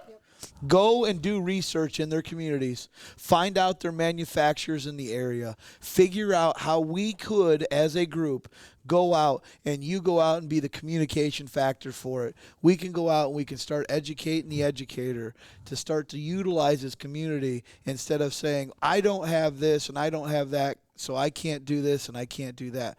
Because I got to tell you, my best school I ever taught at was Willoughby East Lake Technical I remember Center. that dungeon. It was a dungeon. And everybody's like, Ryan, do you got a wrench? Do you have a hammer? I said, I don't have a hammer. I don't have a wrench. And I'll never have a hammer, wrench, or a screwdriver. So if you need one, figure out, measure the bolt. I'll never forget my students would come in and say, Mr. Eubank, got a 1/2-inch wrench? I says, nope. There's a 3/8 plate there, though. You can cut out a 1/2-inch wrench on that one. And they would go with an oxy-fuel cutting torch, and they'd cut it out too big, and it wouldn't work. And Mr. Eubank, it doesn't work, so what should I do? What do you think I think you should do?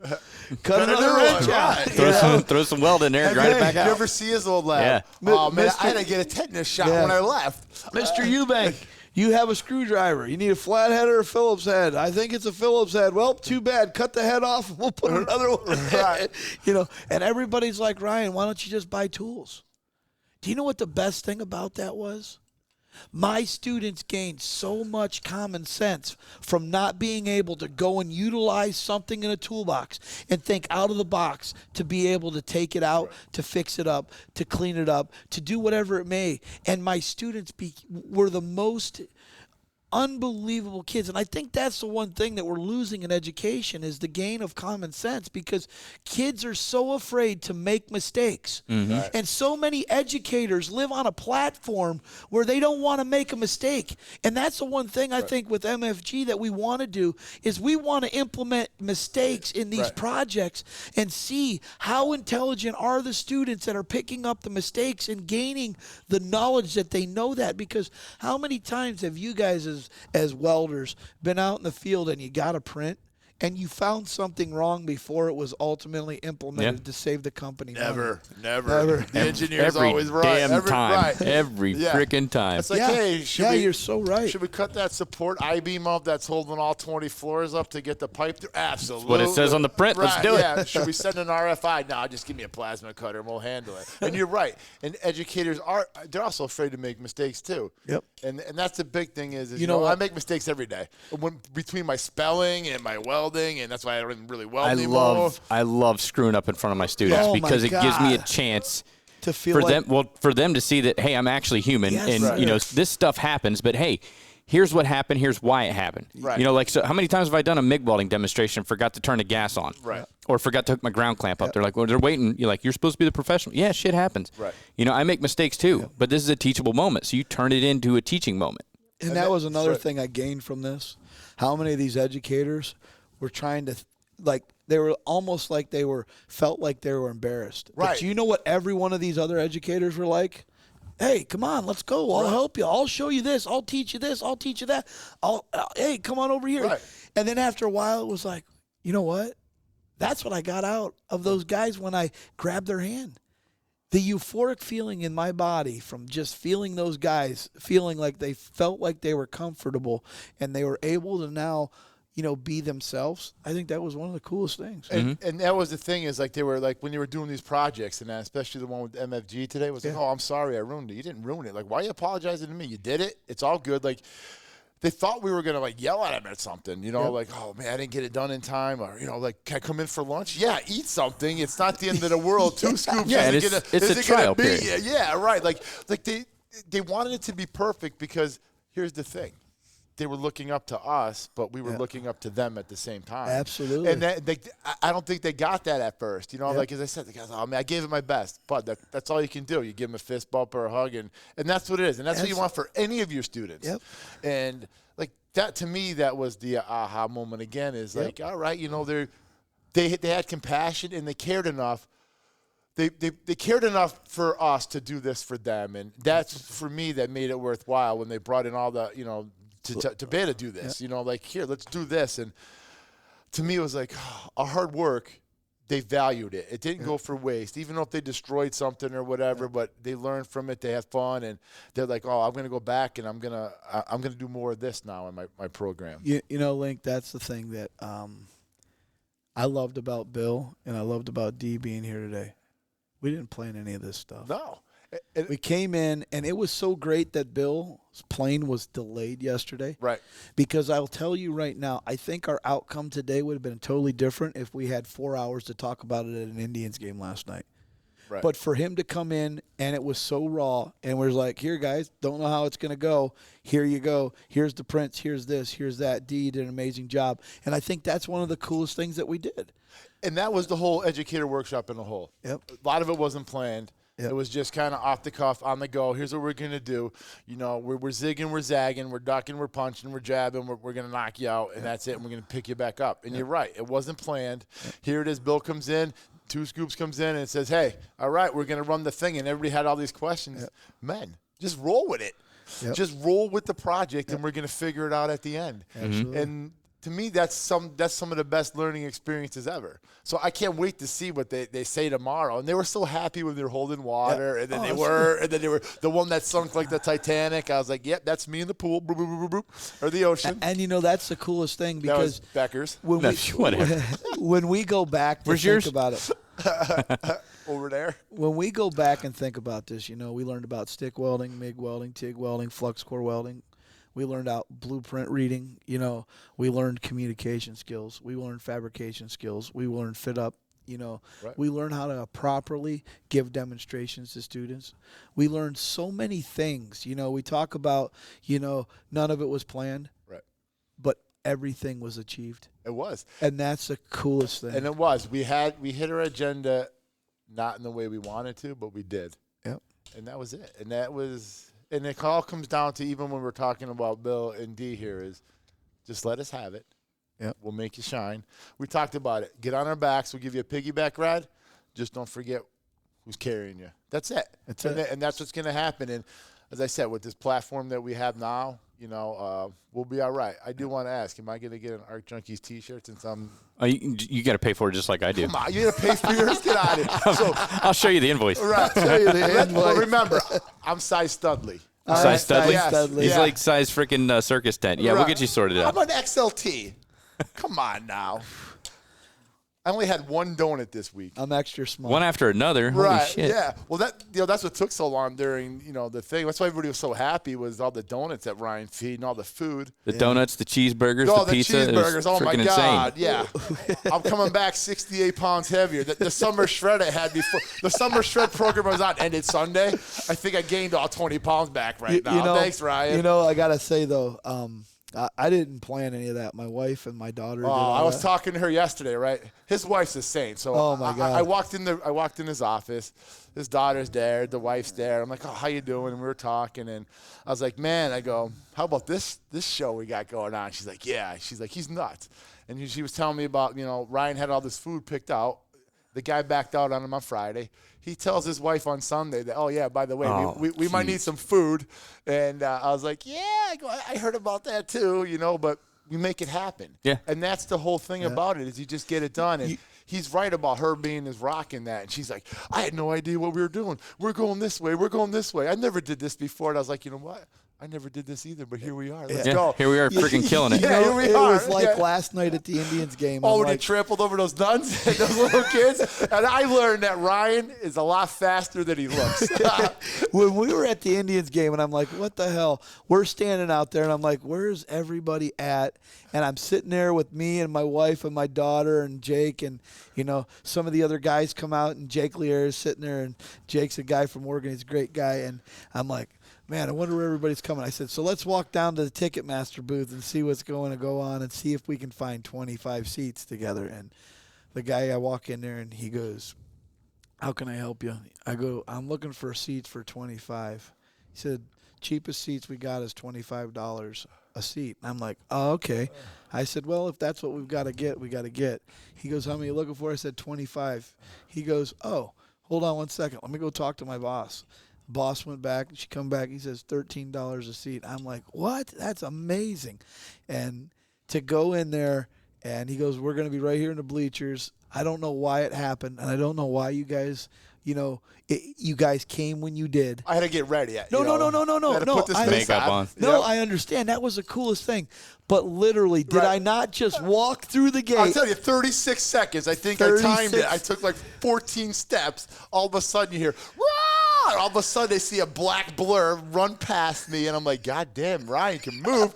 And then he raises the ball like it's like Simba from the Lion King, right? And then the camera's on, and then I get a text from Jason, yo, you guys are on goddamn TV.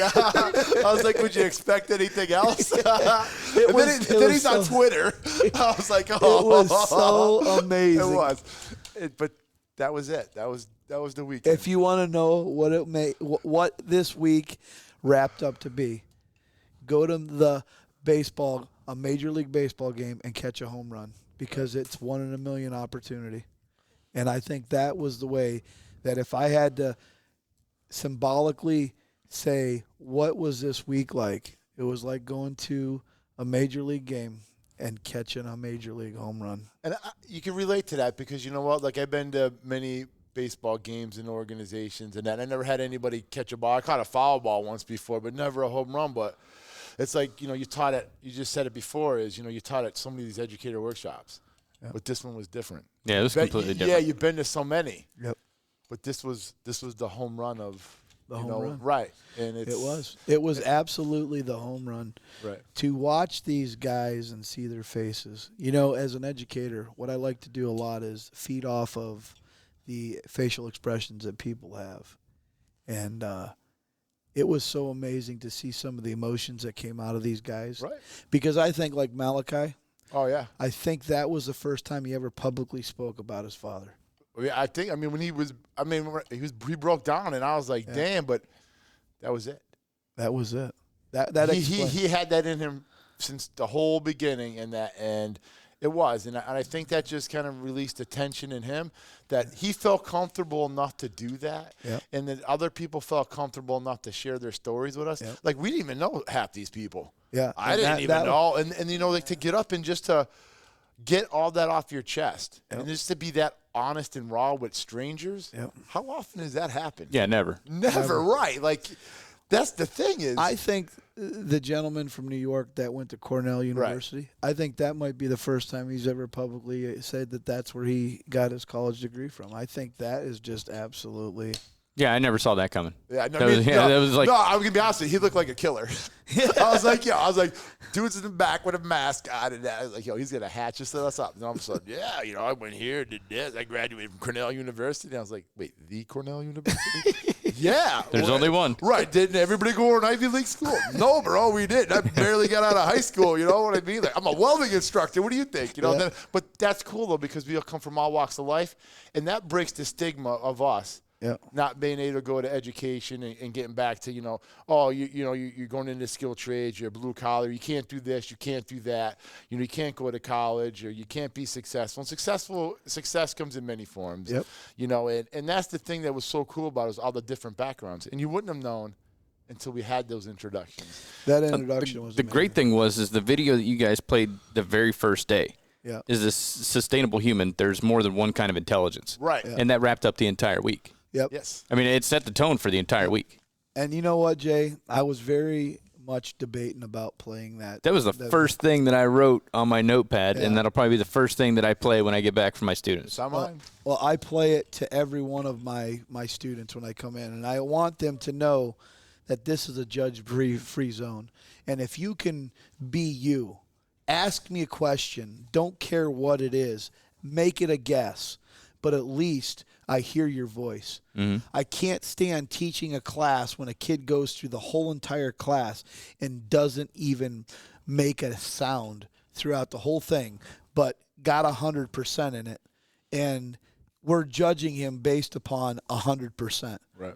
How is he going to be able to go out and communicate to the managers, the foremen, the supervisors, or go out and sell himself as a saleswoman or a salesman to get a job?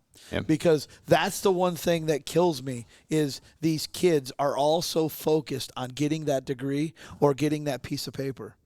And when they come in and they don't communicate, you do not know what their vocalizations mean. That's like being a father. You know, it was the first time that your daughter has ever cried. You know, it was the first time you knew what her cries meant. Right. You knew when she was hungry. You knew when she was sick. You knew when she just wanted to be cuddled and hugged and loved. You know, and in education, think about that on a platform. How many kids come in and just sit there and say nothing? Mm-hmm. And they get those grades, and then they think they got the grades, that's going to be success in life. You don't get graded in life. Right. You don't get graded in life. And so many of these kids have been miscommunicated in that facet. They've been miscommunicated, and go get a grade. I love these parents that come and say this to me, and this is probably going to hurt me really bad, but I'm going to say it. My kid, he's a 4.0 student, and I want him to be in your welding class. Quite honestly, that's a scary moment for me because, you know, they think it's more about the grade than it is about the practicality. Right. And when I get that into that class and that kid comes into the class, and, you know, very few times have I ever gotten burnt by that. But then I've got a kid that's a 1.25 to a 1.75 kid that doesn't get the shot because he's not a 4.0 kid. I was that kid. I was the kid that struggled to get a C, was lucky to get a D+, and I was the kid that struggled. And I was the kid that got that 1.5 to 1.75. If I could break a 2.0, my mom and dad was proud as hell.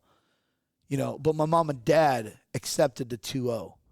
And it wasn't that I ever did not want it. You know, it was when a teacher came home, and I hated the derogatory remarks that they would give you. And even though it wasn't derogatory, they would say, hey, go home, read chapter 3, answer the questions. The back of the chapter should take you 25 minutes. And to me, it was never a 25-minute thing. To me, it was a 3-hour nightmare. And to me, that was me. My vocalization was, that was tough. Now I'm going to go out and release some anger and frustration and happiness and love and, you know, just be Ryan and tell a joke or do something crazy to make everybody smile or, you know, go out and, you know, listen to a friend and talk to them and, you know, just be something totally different but be judged because that kid isn't wanting to be smart. He can't even get this or that, you know. And that was the thing that I've learned so much is vocalization is a key to success in a program. And I think that's the cool thing that did for us. It gave everybody a platform to not only hold back, but let it all out. Right. And when I seen that the other day, that was just magical. It really, truly was. Just like the platform we're on now. We're Absolutely. Just talking in that, and, you know, it's great. Well, I can't tell you, Jason Becker, I'd tell you this 1,000 times over. This is the coolest thing in the world, man. It is. I agree. I mean, this is awesome. I feel like a rock star. I do. And, you know, I alluded to that the first time, you know, like when my kids go out in the lab and I follow them out after when they're binging and clanging and that. Yeah. I do. I feel like it's just magical. Like I open my door and all of a sudden I'm on the stage. It's mine, and you can hear it. It's the music. It's, the smell of the 60-10, the 70-18, and the grinding. And grinders going off. Right, the occasional F-bomb, and I'm like, wait, this is, we gotta watch that a little bit. It's not Saturday afternoon with Ryan in the class, but it is, and I do it, and we can't thank you enough, and just allow us to come on and burn some airtime with you, and I can't wait to go eat in a couple minutes. Yeah. I have to go get pretty in that. Yeah, we got to go get that handled, man. It's right, the last because night. I'm going to tell you, because this is, since we've been here since Sunday, Jason's like, we got to go to this place. Everybody's been ditching me. Don't ditch me. I'm going to be there. I just got to go home and put my little face on. Yeah. And I got to get freshened up. Run a comb through your beard. Yeah. And we will. Yep.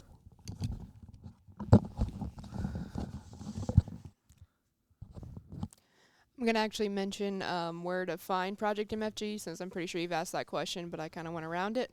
Yep. But we're on social media, so Facebook, Instagram, and we've got a website. And if you want to kind of take a look, we hosted our national advanced manufacturing competition back in April, and did a huge production, and it's on YouTube. It was called the Class of Trades. So if you kind of want to check out, kind of what we're about, hit up our socials or YouTube or our website. So. And your website is what? ProjectMFG.com. ProjectMFG.com. Got it.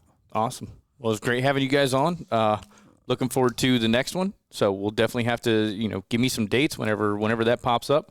Be more than happy to plug it on the show. Hopefully I'll be able to get up to it. If not, I'm looking forward to getting my students involved in Project MFG when we get back, because I know you guys said end of September. Yeah. So we got some training to do to get them all skilled up to send them up here to Cleveland. And Jay, that's the one thing, we've been thinking about it, me and Kyle, and, we're thinking that we want to not just have it here in Euclid. We want to be able to put it across the country so it makes it easier for some other areas to go to, and so we've been talking about maybe hosting it up in Pennsylvania, up in Kyle's place. I've got another gentleman, Jake Leaire from Oregon. He would love to host a educator workshop out there. I think we could have an amazing following that we could go out and we can start, I really don't know where we can go with it, but I would really love to have something like a welding school rescue. I would really, really, really like to look into something like that, because I think it definitely could help the educational platform. I think it could be something that we could help out multiple people in lots of different ways, Yeah. So definitely. A lot of programs just need that help. They need that support. They don't have it, and they're lost. I remember when I started my program back in 2014, I walked in, it was pretty much an empty lab. Yep. Other than a brand new fume extraction system, and some welding machines from like 1980 something, and no filler metals and no welding materials, no curriculum, nothing. I just walked right out of the field from being an iron worker on a Friday to teaching class on a Monday, and I had absolutely nothing. So just being out there, being a resource for other educators that are getting into it, because you got a lot more people that are getting into welding education, because along with the workforce, a lot of the educators, they're retiring. So we got to help these people out. So everybody here is a resource. So if you're listening to this, reach out to Ryan, Kyle, Danae, myself, whoever. Yep. We'd be more than happy to help you out. That would be wonderful. And I'm hosting actually several welding competitions across the country this summer. So if you're curious to see, where those competitions are at, feel free to reach out to me and see if one's in your area. What's the best way to get a hold of you? I'm pretty active on Instagram. So that'd probably be the best way, or email, which I can give you to put in the details. Throw out your Instagram one more time. My Instagram is welder_Danae. How you spell my name is DANEA. So. Cool. All right, guys. Well, let's go eat. Alrighty. Awesome. It's a wrap. Thanks. Well, everyone, that concludes this week's episode of the Arc Junkies podcast. As always, thank you so much for downloading. Don't forget to tune in every Monday for more episodes. Stay safe out there, and until next time, make every weld better than your last.